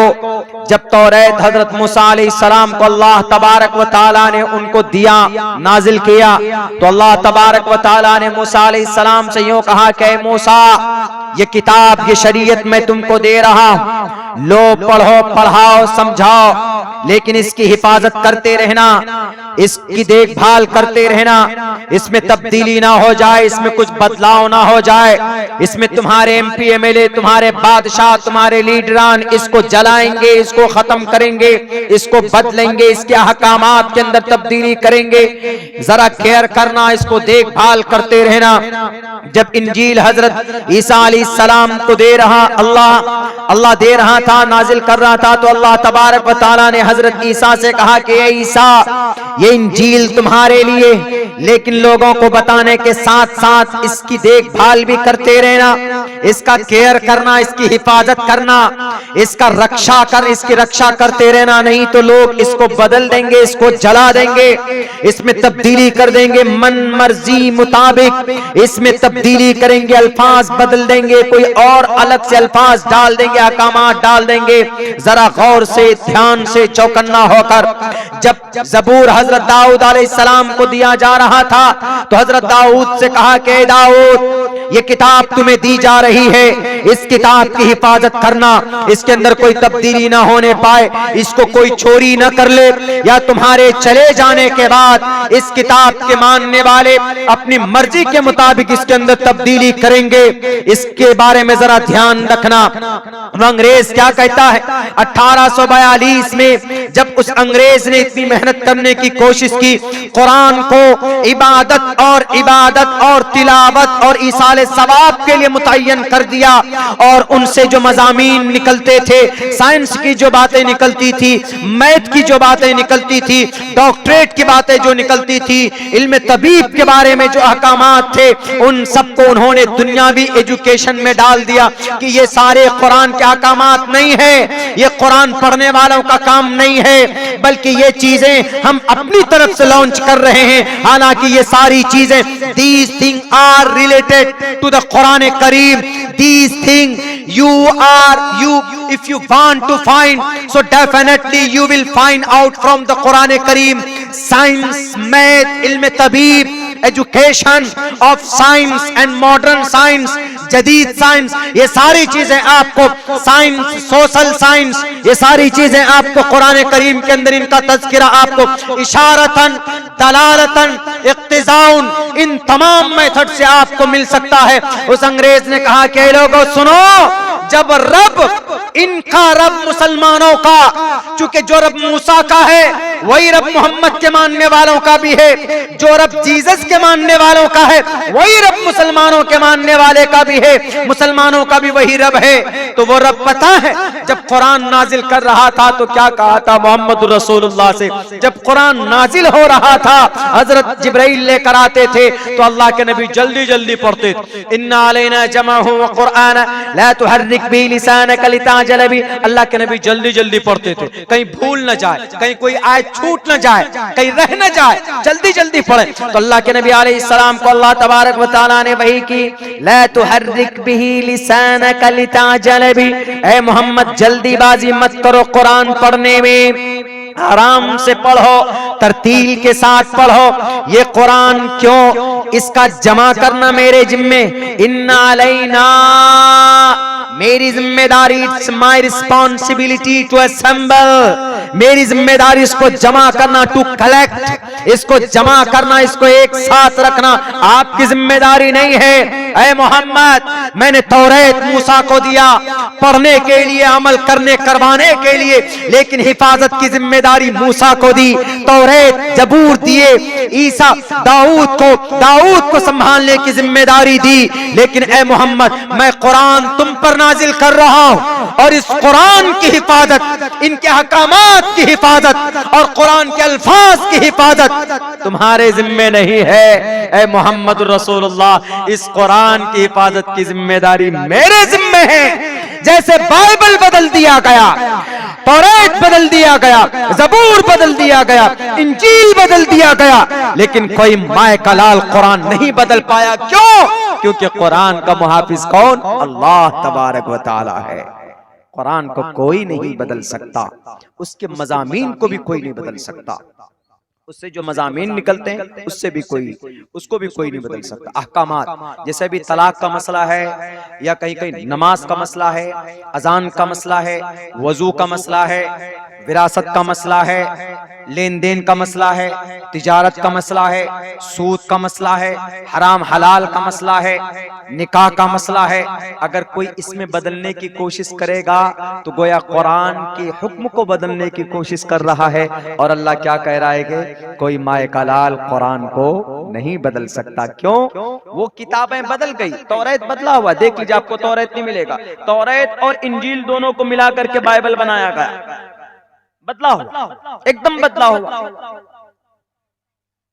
बाइबल पढ़िए, ब्रिटिश बाइबल पढ़िए, अमेरिकन बाइबल पढ़िए, जमीन और आसमान का फर्क है। लेकिन कुरान चाहे ब्रिटिश पढ़ लीजिए चाहे अमेरिकन कुरान पढ़ लीजिए, आपको कोई फर्क, एक नुक्ता एक जबर का कोई फर्क आपको नहीं मिलेगा, बिल्कुल नहीं मिलेगा। ये दुनिया की वाहिद किताब। पता फिर उसने क्या कहा? उसने कहा कि मौलाना कोई नई चीज होनी चाहिए। क्या कुरान कुरान की बात तब पता 1842 में उस शख्स ने कहा कि ये कुरान कोई, तुम ये जो समझ रहे हो ना कि ये कुरान पुरानी किताबें जैसे बदल दी गई, कुरान भी बदल दिया जाएगा, कभी नहीं बदला जा सकता कुरान। पहली बात तो ये कुरान फाइनल संविधान है अल्लाह का। अल-यौमा अकमलतु लकुम दीनकुम व अतममतु अलैकुम निअमती व रज़ीतु लकुमुल इस्लाम दीना इन्ना अलैना जमअहु व कुरआना इन्ना नहनु नज़्ज़लना ज़िक्र व इन्ना लहु लहाफ़िज़ून। और मोहम्मदुर रसूलुल्लाह ने कहा भी अना खातिमुन नबिय्यीन ला नबिय्य बादी, मेरे बाद कोई नबी नहीं है। अल्लाह की तरफ से जो वही जो पैगामात आए बिल्कुल स्ट्रॉन्ग है, आखिरी है, लास्ट है, कोई तब्दीली नहीं, कोई कमी बेशी उसमें नहीं। मैं आखिरी नबी हूँ, कोई नबी भी नहीं आने वाला कि नहीं बाद में मेरे बाद कोई नबी आएगा तो उसको उसके जरिए से कोई और पैगामात आएंगे, बिल्कुल नहीं। अना खातिमुन नबिय्यीन। संस्कृत में यजुर्वेद में एक मंत्र है, कहा गया यज्ञमाहा यज्ञमा, यज्ञम पहले अम्र है, यज्ञम जैसे अरबी में पढ़ते हैं उबुदू रब्बकुम, मतलब अपने रब की इबादत करो। अम्र है, अम्र, अम्र मीन्स ऑर्डर है, अम्र ऑर्डर। अकीमुस्सलाह, अकीमु ऑर्डर है, अकीमु अस्सला नमाज पढ़ो, नमाज कायम करो, ऑर्डर है। ऐसे ही यज्ञमा पर छुछाम यवम सतदतु तो निवोस्ति कबरितम पूर्वियम गतम कस्तद्दि, पूर्वियम गतम जो तुम्हारे पूर्वज से चला आ रहा है, पहले से जो चला आ रहा है। यज्ञमा पर छुछाम यवम सतदतु तो जो सच्ची बातें वो लेकर आ रहा है। और आखिरी तरीक़े इबादत अल्लाह के नबी की बताए जो तरीक़े इबादत, हम लोग जो नमाज पढ़ते हैं, हम लोग ज़कात देते हैं, रोजा रखते हैं, तरीका किनका है? ऑर्डर अल्लाह का, लेकिन तरीका किनका है? मोहम्मद रसूलुल्लाह सल्लल्लाहु अलैहि वसल्लम का। क्या बताया? यही चीज इस मंत्र में बताई गई। यज्ञम परचुचाम यमम सतदतो तो निवोस्ति कवरितम पूर्वियम गतम कस्तद्दि भारतीय दुनिया वालों, आखिरी तरीके इबादत बताएगा, उसी तरीके इबादत पर इबादत करो। यज्ञम इबादत करो, यज्ञ यज्ञ यज्ञ मीन्स बोलते हैं ना कि आज यहाँ यज्ञ हो रहा है, ये नेताजी के घर में हादसा हो रहा हुआ तो यज्ञ कर रहा है। यज्ञ, यज्ञ का मतलब इबादत करना, यज्ञ का मतलब जिक्र करना। यज्ञ यज्ञम परचुचाम एवं यज्ञ, इसी से यज्ञ से है योगी। उत्तर प्रदेश वाला योगी नहीं, योगी मीन्स इबादत गुजार। यज्ञम परचुचाम एवं, वो तो बाद में सीएम बने ना, लेकिन पहले तो योगी थे। योगी का मतलब ईश्वर का भक्त। ईश्वर का भक्त वही होता है जब सब चीज से संन्यास ले ले। ईश्वर ईश्वर करता है, राम राम करता है। यही राम राम करने पर वाल्मीकि, रत्नाकर वाल्मीकि जो चोर था, डाकू था, उसका नाम क्या पड़ा? रत्नाकर वाल्मीकि, वाल्मीकि रामायण। इसी वाल्मीकि ने चूंकि 1100 साल तक बैठकर एक जगह पर इसने राम राम राम राम उनका माला जपा, तो उनको घुन लग गया। घुन घुन मट्टी, आप एक खूंटे को गाड़ दीजिए और उसको सालों मत उठाइए, देखिएगा उस खूंटे में घुन लगता है कि नहीं लगता है, बेजान हो जाएगा। ऐसे उनकी पूरी बॉडी के ऊपर वाल्मीकि, घुन को संस्कृत में वाल्मीकि बोलते हैं, इसलिए उनका नाम पड़ा रत्नाकर वाल्मीकि। रियल नाम है रत्नाकर, रत्नाकर वाल्मीकि, वाल्मीकि रामायण। तो तब जब उन राम के नाम से, एक वाकया है लंबा, राम के नाम से वो प्रभावित हुए, उनका जब जिक्र करते करते उनके पूरे बदन पर जब वाल्मीकि चढ़ गया, तो रत्नाकर वाल्मीकि और उसी वाल्मीकि ने 1100 साल बाद जो किताब लिखी श्री रामचंद्र जी के ऊपर, उसी को वाल्मीकि रामायण कहा जाता। वाल्मीकि रामायण उसी को कहा जाता। तो जो आदमी ईश्वर की भक्ति करता है उसको बोलते हैं योगी। उत्तर प्रदेश वाला योगी नहीं, बल्कि योगी मतलब ईश्वर का भक्त। जैसे हम में अल्लाह का कोई नेक बंदा है, अल्लाह की इबादत करता है, झूठ नहीं बोलता, हम लोग क्या बोलते हैं, ये बड़ा इबादत गुजार बंदा है, ये बहुत नमाज पढ़ता है, ये बड़ा मुत्तकी है, ये बड़ा परहेजगार है, हम लोग बोलते हैं। इसीलिए बोलते हैं चूंकि उनके बारे में कहा गया है कि भाई वो ईश्वर का भक्त था, इसीलिए उसको यज्ञम, पहले अम्र है यज्ञमो। संस्कृत में जैसे हम यहाँ बैठे हैं, उपविशतु, बैठो, अंग्रेजी में क्या बोलेंगे, अंग्रेजी में 2-3 वर्ड इस्तेमाल करते हैं, प्लीज हैव अ सीट, इज्जत से बोलेंगे हैव अ सीट, बैठिए, या बोलते हैं टेक योर सीट, बैठ जाइए। छोटा होता है, छोटा होता, बड़ा होता कहता है सिट डाउन, है ना, ऑर्डर, बैठो। हैव अ सीट का मतलब भी वही है, टेक योर सीट का भी मतलब वही होता है, सिट डाउन का मतलब भी वही होता है, लेकिन वो बदल जाता है, लेवल बदल जाता है। संस्कृत में उपविशतु, बैठो, खादतु, खाओ, इजलिस अरबी में बोलेंगे बैठो, तीसरा उपविशतु, यज्ञमो, यज्ञमो। इस कल हमने एक मंत्र पढ़ा था कल के जलसे में, उसमें ये था यत्र नार यस्तु, यस्तु यस्ति, वो भी अम्र है, वहां पे ऑर्डर है। संस्कृत में कहा गया यज्ञम परचुचाम यवम सतदतु तो निवोस्ति कवरितम पूर्वियम गतम कस्तद्दि विभारति। ए लोगों, आखिरी तरीका बताएगा, तरीक़े इबादत। कौन? आखिरी नबी, अंतिम महर्षि नबी पाक अलैहिस्सलातु वस्सलाम।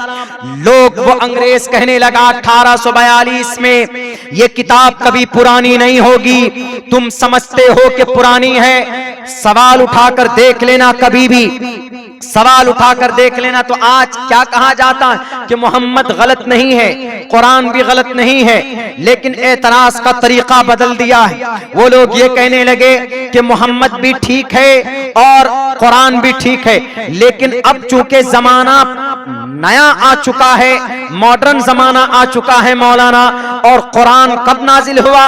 1450 साल पहले नाजिल हुआ। अल्लाह के नबी कब आए? 1450 साल पहले आए। अल्लाह के नबी के तरीके को 1450 साल पहले का तरीका अभी नहीं चल सकता है। देखिए, अब तरीका एतराज बदल दिया है। आजकल का मीडिया वाला, कुछ मीडिया तो वो है जो हम टीवी में बैठकर देखते हैं, टीवी में, लेकिन कुछ मीडिया वो होता है जो ब्लॉग्स, आर्टिकल्स जो लिखे जाते हैं, मीडिया गूगल पे लिखे जाते हैं, क्रोम पे लिखे जाते हैं, और वेबसाइट्स होता है, उनके अंदर पढ़िए, उनके अंदर ये बड़े बड़े आर्टिकल्स होते हैं, उसके अंदर रियलिटी होती है, सच्ची बात उसके अंदर, और बहुत सारी प्रोपेगेंडे और साजिशें उसके अंदर रची जाती। वो कहते हैं कि we accept that prophet Mohammad सल्लल्लाहु अलैहि वसल्लम, he was honest, he was a honest person। 2-3 अल्फाज हैं मोहम्मद रसूलुल्लाह सल्लल्लाहु अलैहि वसल्लम के बारे में अंग्रेजी के अंदर में, जिसने माइकल एच हार्ट ने अपनी किताब में उसको लिखा है मोहम्मद रसूलुल्लाह सल्लल्लाहु अलैहि वसल्लम के बारे में कि आप अलैहिस्सलातु वस्सलाम ठीक है, अंतिम महर्षि, आखिरी नबी है, लेकिन आप अलैहिस्सलाम का कोई भी मेथड और कोई भी तरीका आज के लिए नहीं हो सकता। क्यों? आज जमाना फास्ट फॉरवर्ड है, और आप 1450 साल पहले का तरीका अभी कैसे अप्लाई कर सकते हैं? मिसाल के तौर पर नहीं समझ में आएगा, ये मोबाइल है, ये ओप्पो का है, ये वीवो का है, फला फला है, वन प्लस का है, इधर का है, उधर का है।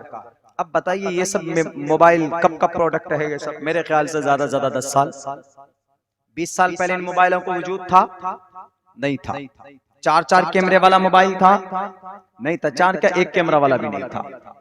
बल्कि हम लोग जब सन 2006 के अंदर पढ़ रहे थे गाजियाबाद में, तो एक बच्चे के पास सिर्फ इतना बड़ा मोबाइल था पूरे मदरसे में।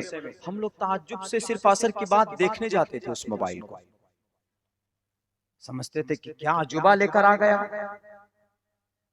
अब अगर आज के जमाने में वो वाला सन 2005 और 6 का मोबाइल लेकर कोई बात करेगा, आप क्या कहेंगे? क्या पागल आदमी है, जमाना कहां से कहां पहुंच गया। वीवो और ओप्पो ने 4 कैमरे का मोबाइल लॉन्च कर दिया है, और ये दादा आदम के जमाने का मोबाइल इस्तेमाल कर रहा है। बोलेंगे ना, क्या कहेंगे कि दकियानुसी ख्याल का है, या तो कंजूस है या बेवकूफ है।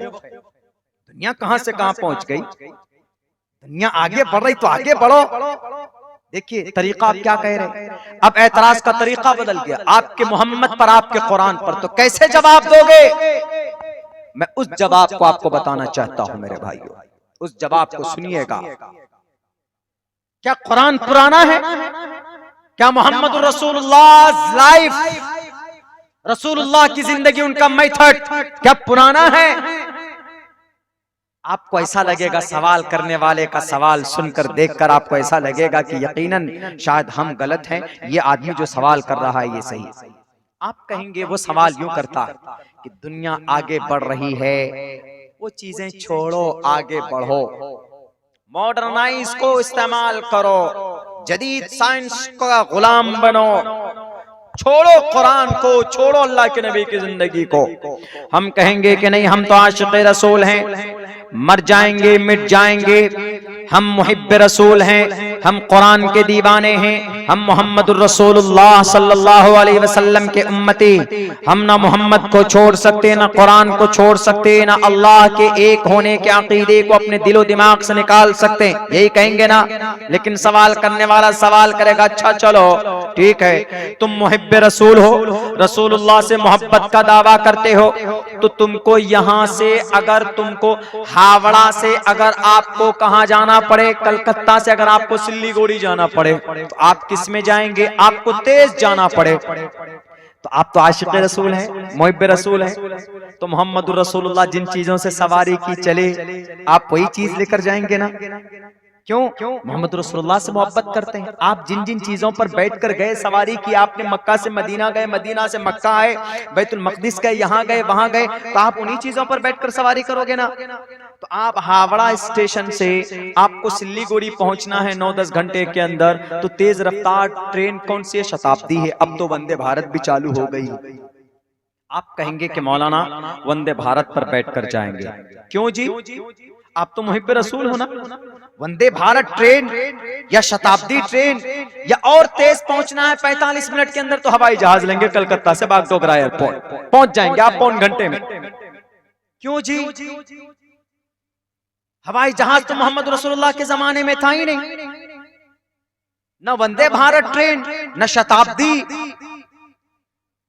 अब आप बोल रहे हो कि हम तो मोहम्मद रसूलुल्लाह सल्लल्लाहु अलैहि वसल्लम के दीवाने हैं, हम उनके से मोहब्बत करते हैं, हम उनके तरीके को नहीं छोड़ सकते, हम उनके तरीके को अब मर जाएंगे लेकिन कभी भी जुदा नहीं हो सकते। अब यहीं पर आप कभी भी, आपको अगर जाना हो तो मोहम्मद के दीवाने हैं, तो आप अलैहिस्सलाम किस पर सवारी करते थे? ऊंट पर, घोड़े पर, खच्चर पर, या गधे पर, या पैदल। इनमें से किसी एक चीज को आप सहारा लेकर आप चलेंगे हावड़ा स्टेशन से, तो आप जनाब वो चलते चलते बर्धमान होते हुए, दुर्गापुर होते हुए, आप रामपुर होते हुए, आप पाकुर फरक्का होते, धुलियान होते हुए, मालदा होते हुए आप चलेंगे कहां पर? वो गाजोल होते हुए, रायगंज होते हुए, दलकोला जाएंगे, कानकी जाएंगे, किशनगंज जाएंगे, इस्लामपुर जाएंगे, तब आपका वहां आप पहुंचेंगे सिल्लीगुड़ी।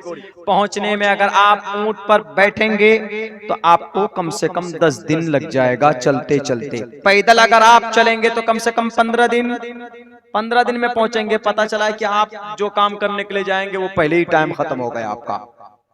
क्या करेंगे अब ऐसे वक्त में? मुहिब्बे रसूल हैं आप, कैसे जाएंगे आप? अब ऐसे समय में अब उनका सवाल सही हो रहा है। वो कहेंगे कि देखो, मोहम्मद की बात पहले थी, अब नहीं, अब थोड़ा मॉडर्न होना पड़ेगा। देखो, आप मोहम्मद की बात कर रहे हो, मोहम्मद के आप गुलाम हो, मोहम्मद के आप दीवाने हो, तो मोहम्मद रसूलुल्लाह की जिंदगी में कहीं पर भी तेज रफ्तार सवारी का तज़किरा नहीं है। तेज रफ्तार सवारी पर बैठना हो तो अंग्रेज की गुलामी करनी पड़ेगी, अंग्रेज की बात माननी पड़ेगी। ट्रेन किनका? अंग्रेज का दिया हुआ। भारत के अंदर हावड़ा ब्रिज अंग्रेज का बनाया हुआ।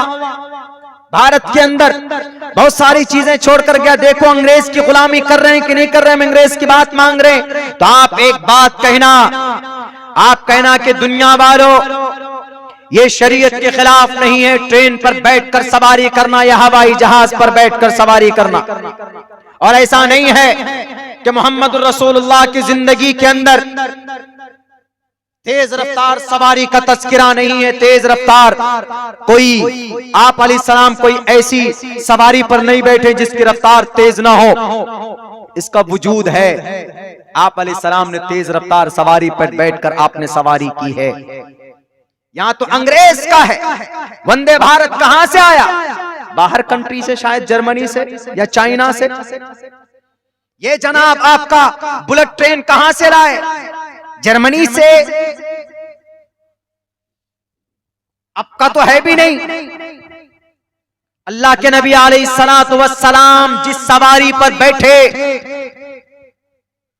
आप अलैहिस्सलातु वस्सलाम की जिंदगी में तेज रफ्तार सवारी देखना चाहते हो दुनिया वालों, आर्टिकल लिखने वालों, ब्लॉग के ऊपर जाकर, वेबसाइट पे जाकर साजिशें रचने वालों, नहीं मालूम था मुझे, मेरे दोस्त ने बताया कि मौलाना अब्दुल्ला इन सब आर्टिकल का जवाब दो, इसलिए मैं पिछले 1 महीने से दे रहा हूं। जो भी इस तरह के आर्टिकल्स लिखते हैं, तुम कैसे आशिक रसूल हो, मोहम्मद की बात करते हो, तुमको सफर करने पर अंग्रेज की गुलामी करनी पड़ रही, तुम्हारे नबी के जिंदगी में तेज रफ्तार सवारी नहीं है, मोहम्मद ने कभी तेज रफ्तार सवारी पर बैठकर सवारी नहीं की। हमने कहा कि यह आर्टिकल गलत है, यह झूठ बोलता है।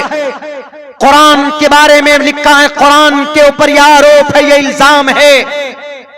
अल्लाह के नबी अलैहिस्सलातु वस्सलाम, दुनिया ने आज तरक्की की तो रॉकेट पर बैठकर कहां पर गए?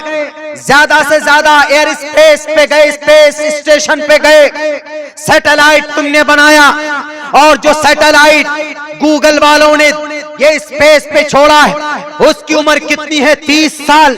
30 से 32 साल तक, सन 2030 के अंदर उसको चेंज करना पड़ेगा, दूसरी मशीन लॉन्च करनी पड़ेगी, उससे आगे तुम नहीं जा सकते। ज्यादा से ज्यादा अमेरिका कहां गया?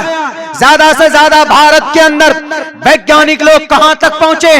लाखों करोड़ों रुपए खर्च करके तुम ज्यादा से ज्यादा चांद पर गए हो। चांद से आगे तुम्हारी हिम्मत नहीं है, चांद से आगे तुम कदम नहीं बढ़ा सकते, तुम्हारे पास ऐसी टेक्नोलॉजी नहीं है, तुम्हारे पास ऐसी कोई आलात नहीं है। दुनिया वालों, आर्टिकल लिखने वालों, नबी के खिलाफ साजिशें तैयार करने वालों, कुरान के खिलाफ साजिशें नापने वालों, तुम्हारे पास चांद से आगे बढ़ने का कोई आलात नहीं है। तुम एक कदम आगे नहीं बढ़ सकते। एक कदम क्या, अब्दुल्ला इस स्टेज पर बैठकर दावा करता है, अगर तुमको माँ ने दूध पिलाया है तो तुम आसमान तुम सूरज, तुम चांद से एक कदम ऊपर जाओ, तुम सिर्फ पहले आसमान को छू करके आओ, टच करके आओ। कयामत आ सकती है, कोई माए का लाल आसमान को टच नहीं कर सकता। कोई ऐसी सवारी नहीं बनी है जो आसमान को टच करके आए। लेकिन कुर्बान जाओ दुनिया वालों, रॉकेट पर बैठ गए। We have success, we have reached at the moon, चांद पर पहुंच गए। हमसे बड़ा कोई नहीं, बल्कि मैं तो यूं कहता हूं, हमारे नबी से बड़े कोई नहीं। नबी पाक अलैहिस्सलातु वस्सलाम, तुम रॉकेट तैयार करते हो, 6 साल का समय बीतता, तब तुम आसमान पे जाते हो, 6 महीना लगता है। हमारे नबी सफर शुरू करते हैं मक्कतुल मुकर्रमा उम्मे हानी के घर से। आपका पहला सफर, आपका पहला स्टॉपेज कहां पर होता है?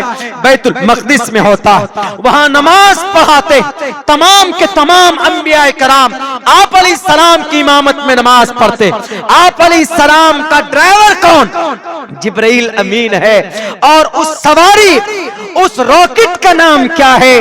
बुर्राक नाम है। कयामत तक साइंसदान मर जाएंगे, लेकिन बुर्राक जैसी तेज रफ्तार रॉकेट या हवाई जहाज कोई नहीं बना सकता। उस बुर्राक की रफ्तार इतनी थी जहां तक इंसान देख सकता है वहां तक बुर्राक का पहला कदम पड़ता था। आओ दुनिया के साइंसदानों, आओ तुम तो चांद तक पहुंचे हो।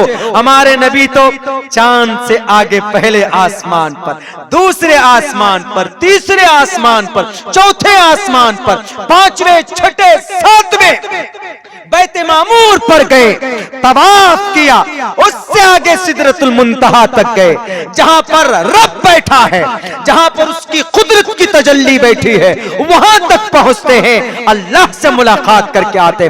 बताओ तुमने जन्नत को देखा, बताओ तुमने हेवन को देखा, बताओ तुमने जहन्नम को देखा, जन्नत को देखा है दुनिया के साइंसदानों। पूछो अल्बर्ट आइंस्टाइन से कि तुमने देखा है, पूछो दुनिया के अंदर साइंस की दुनिया के अंदर साइंस का फादर जिसको माना जाता है गैलीलियो को, पूछो उनसे कि तुमने जहन्नम को देखा, तुमने फरिश्ते को देखा, सब कहेगा कि हमने किसी को नहीं देखा। अल्लाह के नबी अलैहिस्सलाम गए बुर्राक पर बैठकर, सातों आसमान और जमीन का सफर करके चंद घंटों में इस दुनिया के अंदर आ गए। और वक्त कितना लगा? चंद लम्हा। बताओ, है इतनी तेज रफ्तार सवारी? पूछो अमेरिका से कि तुम्हारे पास है बुर्राक से ज्यादा तेज रफ्तार चलने वाला हवाई जहाज है तुम्हारे पास? हवाई जहाज से कितना जा सकेंगे आप? 1 घंटे में ज्यादा से ज्यादा, ज्यादा से ज्यादा 1 घंटे में।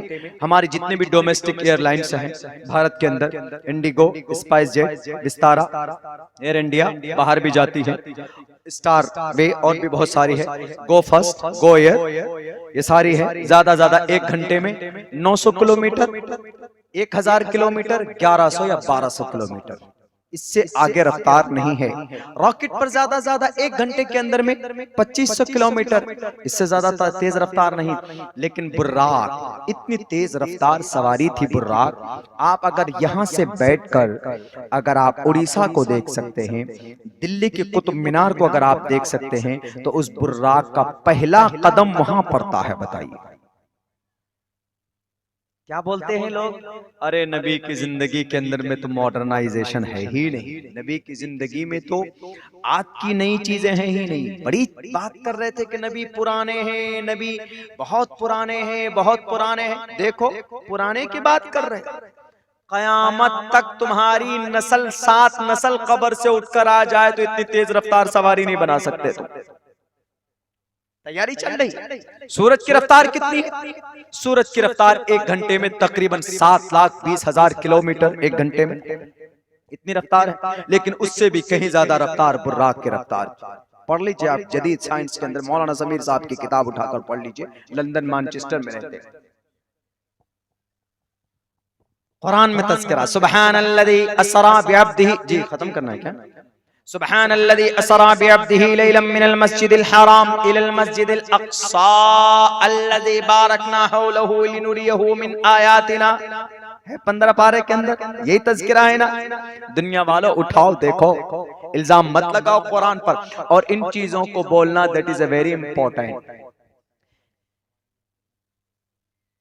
इसीलिए तो हम बोलते हैं, इसीलिए हम बोलते हैं, बताते हैं।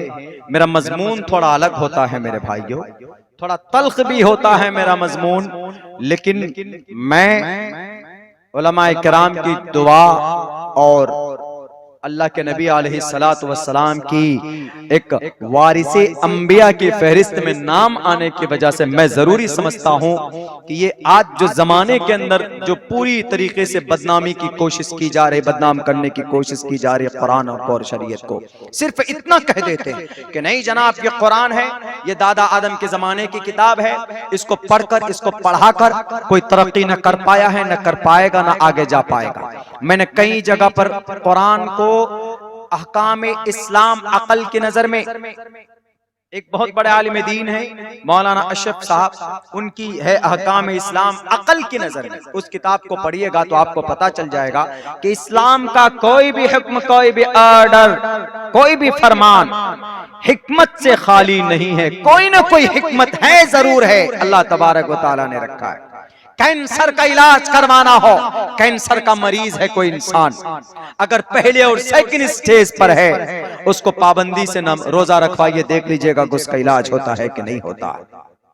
अगर किसी इंसान की पीठ में, कमर में दर्द हो, 5 वक्त की नमाज खड़े होकर पढ़वाइए, अगर कमर का दर्द खत्म ना हो जाए तो कहिएगा।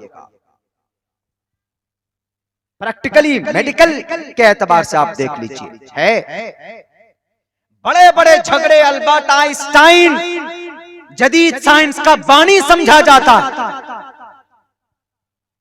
अल्बर्ट आइंस्टाइन ने पिछले 600 साल से जो झगड़ा नहीं हल हुआ था, कुरान करीम की आयत पढ़कर उस मसले का हल निकालता। वश्शम्सु तजरी लिमुस्तक़र्रिन लहा, उसने कहा कि आसमान, ये जमीन और सूरज अपने अपने जगह पर घूमते हैं। तो लोग लड़ बैठे, अल्बर्ट आइंस्टाइन कहां से ये थ्योरी तुम लाए जी? कहा कि मैंने मुसलमानों की ऑथेंटिक बुक कुरान करीम के अंदर पढ़ा, वश्शम्सु तजरी लिमुस्तक़र्रिन लहा ज़ालिका तक़दीरुल अज़ीज़, सूरज भी अपने मदार पर घूमता है और जमीन भी अपने मदार पर, सारे सैयारे और सितारे अपने अपने मदार पर चक्कर काटते हैं, जर्रा बराबर किसी में हिम्मत की एक दूसरे से टकरा जाए अपने अपने चक्कर पर। वरना 1915 तक यह अकीदा था कि सिर्फ सूरज घूमता है, जमीन नहीं घूमती है, जमीन अपनी जगह पर है। लेकिन जब कुरान करीम की यह आयत अल्बर्ट आइंस्टाइन ने पढ़कर लोगों को सुनाया कि लोगों, सूरज भी घूमता है, जमीन भी घूमती है, जदीद साइंस यही है, सूरज भी घूमता है और जमीन भी घूमती है, सितारे और सैयारे, वीनस घूमता है और जुपिटर घूमता है, मार्स घूमता है, सन घूमता है, चांद घूमता है, सब के सब अपने अपने मदार में चक्कर काटते रहते हैं। और ये फाइनल मोहर किसने लगाई ये थ्योरी किनकी? ये कुरान करीम की थ्योरी। तुम कहते हो कि कुरान में जदीद साइंस नहीं, कुरान में डॉक्टरेट नहीं, कुरान में हिसाब नहीं। बहुत से लोग कहते हैं कि अच्छा, आपके कुरान के अंदर में जो हमारे यूथ हैं, बताइए हमारे यूथ किधर जा रहे हैं, गलत जा रहे हैं, गलत रास्ते पर जा रहे हैं। वही देखो, एक बेटी की हत्या कर दी दिल्ली में, ब्लेनो कार में 7 लोग बैठे, 7 लोग अंदर शराब पीकर नशे में धुत, कोई नेताजी भी थे उसमें, और उस बेटी की उसका पैर सॉकेट में फंसा, सॉकर में फंस गया और उसकी लाश को घिसेटते रहे। कहा जाता है कि 12 किलोमीटर या 20 किलोमीटर दूर तक चक्कर काटते रहे। बताइए, उस बच्ची की जिंदगी को खत्म कर दिया उन्होंने, उन नालायकों ने। हमारे नौजवानों को क्या प्रेरणा है? हमारे नौजवानों को आपका कुरान क्या मैसेज देता है? उठाओ, मैसेज क्या देता है? अरे बाज़ाब्ता नौजवानों के नाम पर अल्लाह ने एक सूरत नाजिल कर दी है। असहाबे कहफ कौन थे? बूढ़े थे? नहीं, जवान थे असहाबे कहफ। वक़ाल फ़ित्यतुन आमनू बिरब्बिहिम वज़िदनाहुम हुदन वरबतना अला क़ुलूबिहिम इज़ क़ामू फ़क़ालू रब्बुना रब्बुस समावाति वल अर्ज़। नौजवान थे वो। आज हमारा जवान फिक्रमंद नहीं है, गलत चीजों में पैसा इन्वेस्ट करेंगे, जुओं में पैसा इन्वेस्ट करेंगे, जनाब शराब में पैसे उड़ा देंगे, लेकिन अपनी जवानी के बारे में कोई भी फिक्र नहीं है। जवानों, अल्लाह कयामत में उम्र के बारे में पूछेगा, वन शबाबिही फीमा वन उम्रिही फीमा अपना, उम्र कहां बिता कर आए। लेकिन एक सवाल ये भी पूछेगा, वन शबाबिही फीमा अबला, अपनी जवानी कहां पुरानी करके आए, क्या करते थे? गाना, डांस, फिल्में देखते थे, जवानी कहां तबाह करके आए। अल्लाह पूछेगा तो क्या जवाब दोगे? हजरत अली कहेगा, क्या रे मेरी जिंदगी नहीं आई तुम्हारे सामने? मास एंड मुअव्विस कहेगा कि मैं 13 साल का, मुअव्विस कहेगा मैं 14 साल का था, मैंने अबू जहल का खात्मा किया, तुमने क्या किया? CAA कानून बना, तुम कुछ बोले? आप कहोगे कि कैसे बोल सकते, जेल में डाल देता? तो नहीं, आर्टिकल 19 कहता freedom of speech and free profession and freedom of expression of speech to assemble with the peacefully without arms. Protest भी कर सकते हैं, बोल भी सकते हैं, कानूनी दायरे में रहकर बोल सकते हैं। तब क्या करेंगे आप? मास मुअव्विस पूछेगा, असहाबे कहफ पूछेंगे कि जालिम बादशाह के सामने उनकी नजरों में नजरें डालकर हमने कहा था कि तू जालिम है। बीदोसीस नाम, दकियानूस नाम था उसका। यूं कहा कि तू जालिम है, मैं तुझे नहीं मानता खुदा, मैं तुझे रब नहीं मानता। हमारा रब तो वो अल्लाह है जिसने आसमान और जमीन को पैदा किया। लो तुम्हारी बस्ती को लात मारता। उस गांव से निकल कर 1 2 3 4 5 6 7 नौजवान बस्ती से निकल कर एक चबूतरे पर जाकर बैठ जाते हैं। वक़ाल फित्यतुन आमनू बिरब्बिहिम, अपने रब पर ईमान लाया। वज़िदनाहुम हुदन वरबतना अला क़ुलूबिहिम, हमने उनकी हिदायत में ज़्यादती की। वरबतना अला क़ुलूबिहिम, उनके दिल को मजबूत कर दिया। हमारे जवान अगर आप वजू कर मस्जिद में जाएंगे तो अल्लाह तबारक व तआला देखो कैसा सुकून आपके दिलो दिमाग में उतारता। लेकिन अगर आपके कान में लीड हो, खेसारी लाल, सलमान खान, पठान गाने को सुन रहे हो, बेशर्म रंग के गाने अपने मोबाइलों में सेट करके रखे और सुनते हैं, और इस उम्मीद में है कि कब फिल्में रिलीज होंगी हम देखेंगे। भगवा रंग के ऊपर बड़ा झगड़ा हुआ हम देखेंगे। भगवा रंग की बड़ा चिंता है आपको मेरे नौजवानों। इस्लाम का कौन सा झंडा है ये जानने की कोशिश की आपने? भारत का तो झंडा मालूम है, तिरंगा है, लेकिन इस्लाम का कौन सा झंडा है? What is the flag of Islamic? कौन सा है इस्लामिक झंडा? कौन सा? हिंदुओं का तो भगवा जाफरानी, मुसलमानों का कौन सा? मुसलमानों का झंडा, हमारे मुसलमानों में तकरीबन 90% मुसलमानों को मालूम नहीं इस्लामिक झंडा क्या। इस्लामिक झंडा आज मैंने देखा था, नौजवान नारे तकबीर अल्लाहु अकबर का नारा लगा रहे थे, देखा था कि उनके ऊपर, उनके हाथ में झंडा था, उसमें सफेद और ब्लैक धारी थी, धारी। इस्लाम का वही झंडा है। ये झंडा जमीयत उलमा हिंद का है। इसी झंडे को इस्लामिक झंडा बोलते हैं। और ये झंडा उस वक्त था, कोई खास झंडा मुतय्यन नहीं रहा है अल्लाह के नबी अलैहिस्सलाम का। कभी सफेद, कभी हरा रंग गुंबद का है वहां का, मदीनतुल मुनव्वरा के गुंबद का, उसी को लोग तस्लीम करते हैं। भारत के अंदर हिंदू लोग ये समझते हैं कि हरा रंग मुसलमानों का है, हालांकि मुसलमानों का जो जिनका धार्मिक जो फ्लैग है उसका जो कलर है वो ब्लैक एंड व्हाइट है। जमीयत उलमा का जो झंडा है वो वही असहाबे, वही फतेह मक्कतुल मुकर्रमा से, उसी वक्त से सहाबा किराम के हाथ में जो रिदा, जो चादर थी उसमें धारी थी, सफेद और ब्लैक धारी थी, उसी का नक्श आज की तारीख में जमीयत उलमा ने तजवीज की है, उसी को इस्लामिक झंडा बोला जाता है। हरे रंग का झंडा इस्लाम का पर्टिकुलर झंडा नहीं है। ये तो सिर्फ बदनाम करने की बात है कि मैडम पादुकोण ने गेरवा रंग का कपड़ा पहना तो ये मुसलमानों ने, खान साहब ने, शाहरुख खान ने हिंदू भाइयों का अपमान कर दिया। क्या शाहरुख खान हमारा रोल मॉडल है? क्या सलमान खान हमारा रोल मॉडल है? क्या इस्लाम को आप नापोगे, तौलोगे ये शाहरुख खान से, सलमान खान से, तो मोहम्मद रसूलुल्लाह कहां जाएंगे? हमारा रोल मॉडल, हमारा हीरो, हमारा लीडर, हमारा गाइडर, हमारा मोहसिन अगर कोई है तो मोहम्मद रसूलुल्लाह सल्लल्लाहु अलैहि वसल्लम है। कोई खान नहीं, कोई पठान नहीं, कोई कपूर नहीं, कोई एक्टर, कोई एक्ट्रेस नहीं, इनसे हमारा कोई संबंध नहीं है। हमारा संबंध और हमारा रिश्ता है तो कुरान से, हदीस से, शरीयत से। हमारा मेथड, हमारा रोल मॉडल कोई है तो मोहम्मद रसूलुल्लाह है। हमारी जिंदगी के अंदर तरीका होगा तो अल्लाह के नबी का तरीका होगा। हमारी जिंदगी के अंदर हमारा इस्लामिक झंडा अगर कोई होगा तो वो ब्लैक एंड व्हाइट अल्लाह के नबी का वो झंडा होगा जो फतेह मक्का के मौके पर 10,000 लश्कर जर्रार लेकर आप मदीना से मक्कतुल मुकर्रमा जा रहे थे। इसीलिए दुनिया के लोगों, ये खान पठान से हमारा कोई रिश्ता नहीं है, बल्कि मैं ये कहता हूं कि इसका क्या रिश्ता है इस्लाम से वो जाने, उसका खुदा जाने।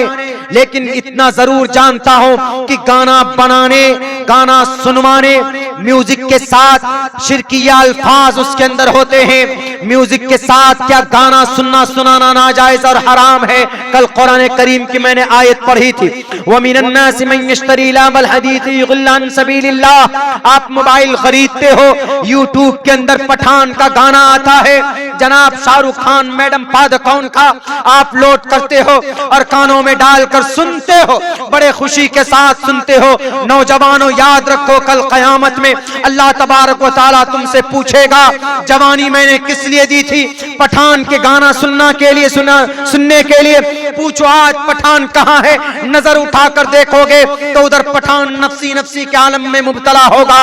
अगर उस वक्त कोई सजदा करके आपकी मग़फ़िरत के लिए कोई दुआ करेगा तो उस वक्त आपका आखिरी नबी मोहम्मद रसूलुल्लाह सल्लल्लाहु अलैहि वसल्लम सजदे में नजर आएंगे, आपकी मग़फ़िरत के लिए, आपकी मुक्ति के लिए, आपकी सिफारिश के लिए। लेकिन आप इन पठानों के, इन बहरूपियों की, बल्कि ये नपुंसक लिंगम है, ये नपुंसक लिंगम है, न पुरुष लिंगम है, ये नपुंसक लिंगम है। ये देश को, ये कौम के, समाज के नौजवानों को खोखला करते हैं और इन्हीं को देखकर हमारे नौजवान गाना, कव्वाली, डांस इसके तरफ माइल हो जाते हैं। नहीं मेरे नौजवानों, अल्लाह कल क़यामत में पूछेगा कि जवानी कहाँ खर्च करके आए, तो इसके ऊपर हमें गौर और फिक्र करना चाहिए। वक्त मेरे ख्याल से बहुत हो चुका है। अभी हमारे बीच बहुत बड़े और बहुत मुनज़्ज़म और मुनासिब बातें करते हैं, नपी तुली बातें करते हैं। अब्दुल गफ्फार सल्फी साहब तशरीफ फरमा है, वो भी कुछ ही देर में आपके बीच आने वाले। चूँकि डेली का मामला है, पूरी रात जलसा करना मैं अपनी नज़र में मुनासिब नहीं समझता। पूरी रात जलसा करेंगे, फजर की नमाज पढ़कर बिना पढ़े सो जाते हैं जाकर के लोग। जलसा ना करें, अल्लाह सवाल नहीं करेगा। नमाज नहीं पढ़ेंगे, अल्लाह डंडा लेकर पूछेगा। नमाज पढ़ी, नमाज पढ़ना फर्ज था। तो बैरकैफ आप लोगों का निज़ाम है, खैर बनाया है, लेकिन यह है कि जलसे से जो पैगाम हमें और आपको दिया जाता है उस पर 100% अमल करने की कोशिश करें। और मेरे मुसलमानों, किसी से डरिए मत, अपनी शनाख्त और अपनी पहचान के साथ रहिए, कहीं पर डरने और घबराने की जरूरत नहीं। आप मुसलमान हैं, मुसलमान बन कर रहे, मुसलमान बन कर रहे। ये नहीं कि दाढ़ी रख लेंगे, सर पर टोपी रख लेंगे तो हमको सनातन धर्मी क्या कहेगा, हिंदू भाई क्या कहेंगे। हम सफर करते हैं डेली, आज सफर हम निकलेंगे। कव्वाली इस्लाम का कोई हिस्सा नहीं है। आपका सवाल क्या? कव्वाली के अंदर में चूंकि म्यूजिक होती, म्यूजिक और कोई भी ऐसे अल्फाज जिसमें म्यूजिक आ जाए, म्यूजिक जिसको हम लोग बोलते हैं मौसीकी, गाना किस वजह से हराम है? म्यूजिक की वजह से। डीजे, डिस्को, डांस, ढमढम जो बजता है उसके अंदर ऐसी कशिश होती है कि आप देखेंगे कि आदमी खुद ब खुद हिलने लगता है। इसीलिए उस म्यूजिक को इस्लाम ने हराम करार दिया है। मैंने आपको शरीयत का एक पैगाम बताया, शरीयत का एक मसला बताया है कि भाई म्यूजिक और कव्वाली, हाँ अगर वैसे नात के अल्फाज हो, अशार हो, नज्म के अल्फाज हो, वहदानियत पर हो, सीरत पर हो, रिसालत पर हो, आखरत पर हो, हम्द हो, तस्बीह हो, बहुत सारे पढ़िए, कोई दिक्कत नहीं, सुनना भी। बल्कि हजरत हसन बिन साबित रजी अल्लाह ताला अन्हु अशार पढ़ते थे, अल्लाह के नबी अलैहि सलाम सुनते थे, वो चलना चाहिए। लेकिन जहां पर ढोल धमाके आ जाएं, और मेरे ख्याल से आजकल के जो कव्वालियां होते हैं उन सब के अंदर तो जनाब खूब एकदम नहीं मालूम क्या होता है, हमने तो आज तक देखा नहीं है। जो लोग देखते हैं जानते हैं कि उसकी हकीकत क्या है। अगर उसमें म्यूजिक है, अगर उसके ढोल धमाके हैं, अगर उसके अंदर में बहुत सारे ऐसे अल्फाज हैं, ऐसे अल्फाज हैं जो आपके अकीदे को खत्म करता है, जो आपके अकीदे के अंदर आँच आता है, तो मेरे ख्याल से मैं समझता हूँ कि according to the Islamic sharia not allowed, इजाजत और उसकी परमिशन नहीं है। हमारे गलत कामों की वजह से लोग यूं समझते हैं कि इस्लाम के अंदर में शायद ये भी जायज है, ये भी जायज है, ये भी जायज है। नहीं, इस्लाम बड़ा सिंपल और बड़ा ओपन मजहब है। अमल करने के एतबार से अमल करे आदमी तो इसके अंदर कोई तकल्लुफ ही नहीं। बहुत आसान, बड़ा सिंपल। दुनिया वाले मेहनत करें बदनाम करने के लिए, करने दीजिए। इस मजहब का नाम अल्लाह ने रखा है, आपका नाम मुसलमान अल्लाह ने रखा है। चैलेंज है, बताएं दुनिया वाले कोई कि हमारा धर्म का नाम अल्लाह ने रखा, हमारा नाम अल्लाह ने रखा है। क्रिश्चियन से पूछो, जैन से पूछो, बौद्ध से पूछो, सिखिज्म से पूछो, जुडाइज्म से पूछो, सनातन धर्म से पूछो, किसी से पूछो, तुम्हारे धर्म का नाम किसने रखा, कोई नहीं बोलेगा। लेकिन आपके धर्म का नाम अल्लाह ने रखा है, आपका नाम मुसलमान है, अल्लाह ने रखा, हुआ सम्माकुमुल मुस्लिमीन। इसीलिए बी मुस्लिम, कंप्लीट मुस्लिम। मत डरो इन गैर रंग के फिरका परस्त लीडरों से, क्या करेंगे ये। हमें इस देश में रहना है संविधान के हिसाब से। हमें भारत के अंदर रहकर हमें इबादत करने की आजादी दी गई है। भारत के संविधान में आर्टिकल नंबर 25 में freedom of conscience and free profession and practice and propagation of the religion. अपने मजहब की अच्छाई को बोलने से हमें कोई नहीं रोक सकता। हाथ में हथकड़ी डालोगे, जेल में डालोगे, डालो। जेल में जाना भी सुन्नते अकाबिर है, सुन्नते रसूल है, सुन्नते नबी है, कैद खानों में डालकर। लेकिन एक बात बिल्कुल वाज़ेह है दो टोक लफ्जों में कि भारत के संविधान में न तो अजान देने पर कोई पाबंदी होनी चाहिए, हाँ लाउड स्पीकर पर लगा सकते हैं आप, लेकिन नॉर्मल अजान पर पाबंदी नहीं लगा सकते। Freedom of conscience, free profession और प्रैक्टिस, क्या मतलब है इसका। प्रोपेगेशन ऑफ द रिलीजन, कोई माए का लाल भारत के संविधान के आर्टिकल 25 के खिलाफ नहीं बता सकता कि मुसलमान नमाज पढ़ता है तो आर्टिकल 25 के खिलाफ। आर्टिकल 25 कहता है खुलकर नमाज पढ़ सकता मुसलमान। प्रोफेशन, प्रैक्टिस, प्रैक्टिस, नमाज पढ़िए, रोजा रखिए, ज़कात दीजिए, प्रैक्टिस का यही मतलब है। आर्टिकल 25 याद रखिएगा आप लोग, ये सब चीजें याद रखने की होती और मुसलमान बनकर रहिए।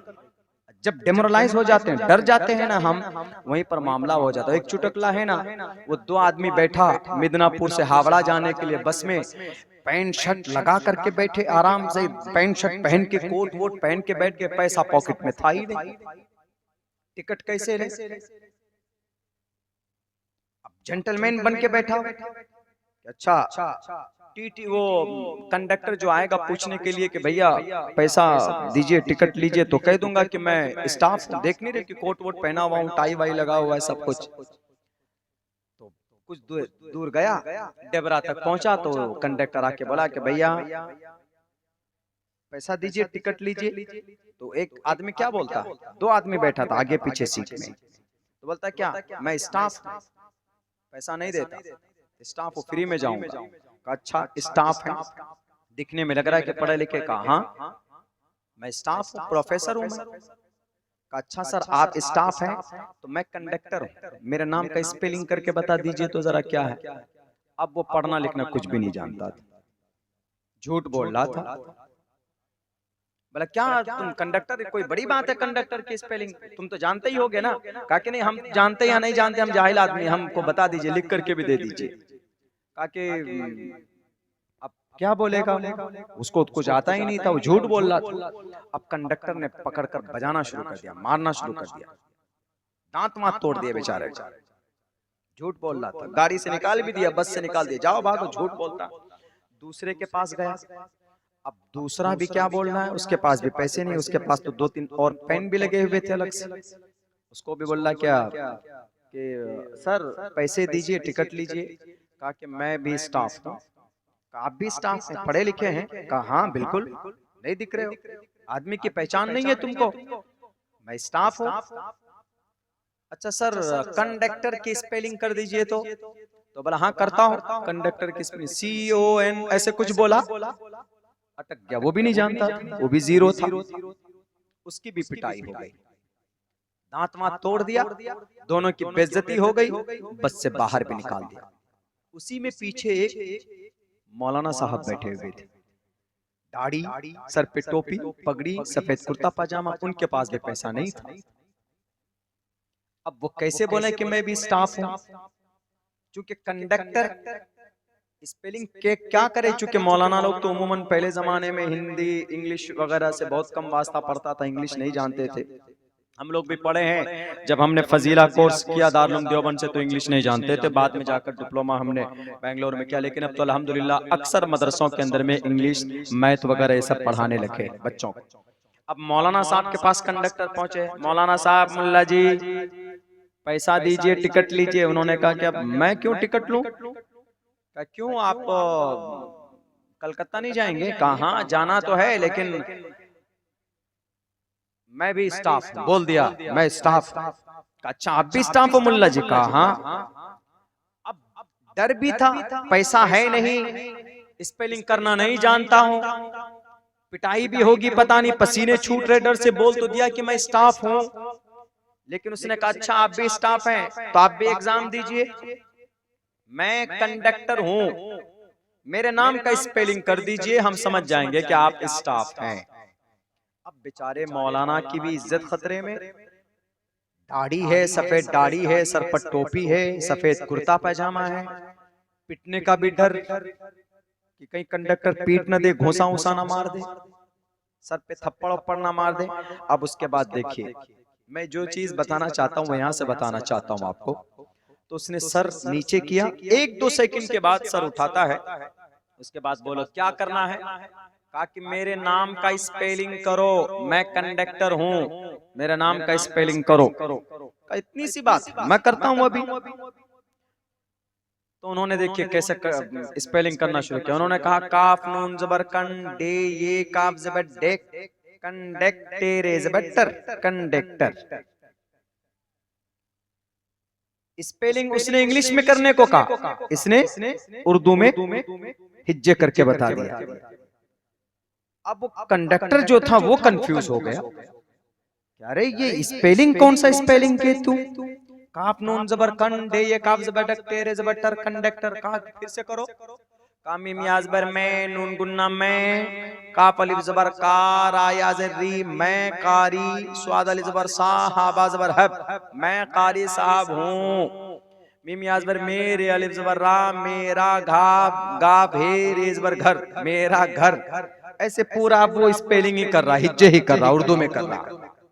उसको कंडक्टर साहब ने सोचा ये बड़ा विद्वान आदमी लग रहा है। उसको कहा कि सर आप ये कौन सी जुबान में स्पेलिंग कर रहे हैं? कहा कि मैं ये उर्दू जुबान में स्पेलिंग कर रहा हूँ बेवकूफ। कहा कि आप तो बोले मैं स्टाफ हूँ। कहा अरे मैं उर्दू का स्टाफ हूँ तो उर्दू में स्पेलिंग करूंगा ना जी। कहा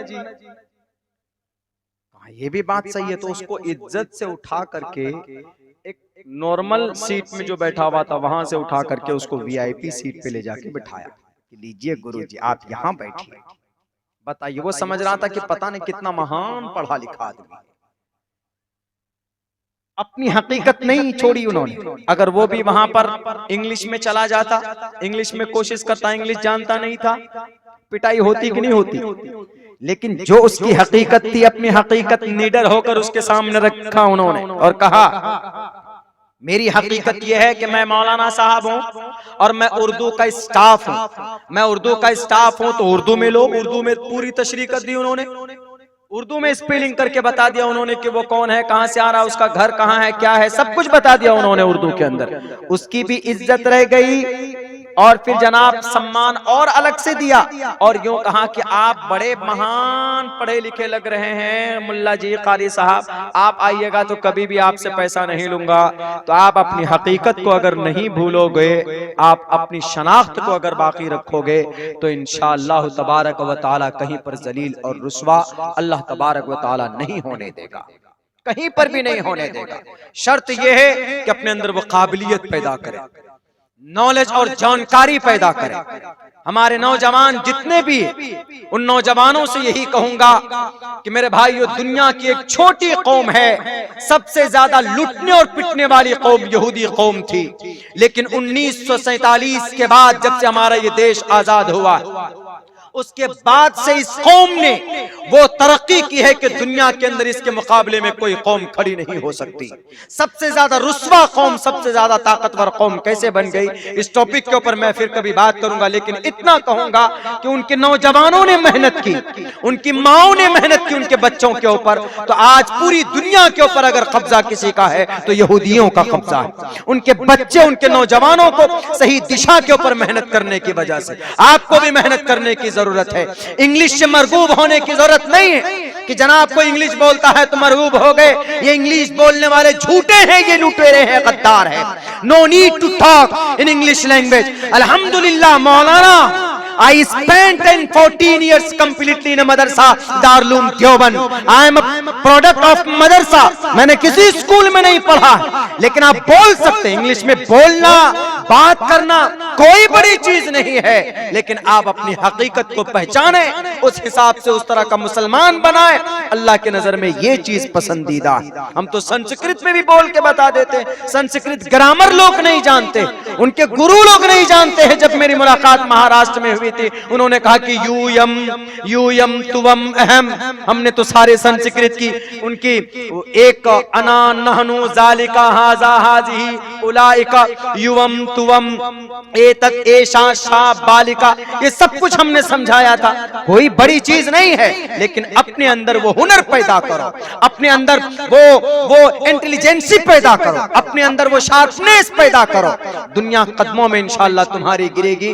तुम ही बेहतरीन कौम हो इन कुंतुम मुमिनीन, अगर तुम मोमिन बनकर रहोगे तो। अल्लाह तबारक व तआला से दुआ करता हूं कि अल्लाह तबारक व तआला हम तमाम मुसलमानों को कहने सुनने से ज्यादा उस पर अमल करने की तौफीक दे। बहुत बहुत शुक्रिया। जज़ाकल्लाह। अस्सलामु अलैकुम व रहमतुल्लाहि व बरकातहू।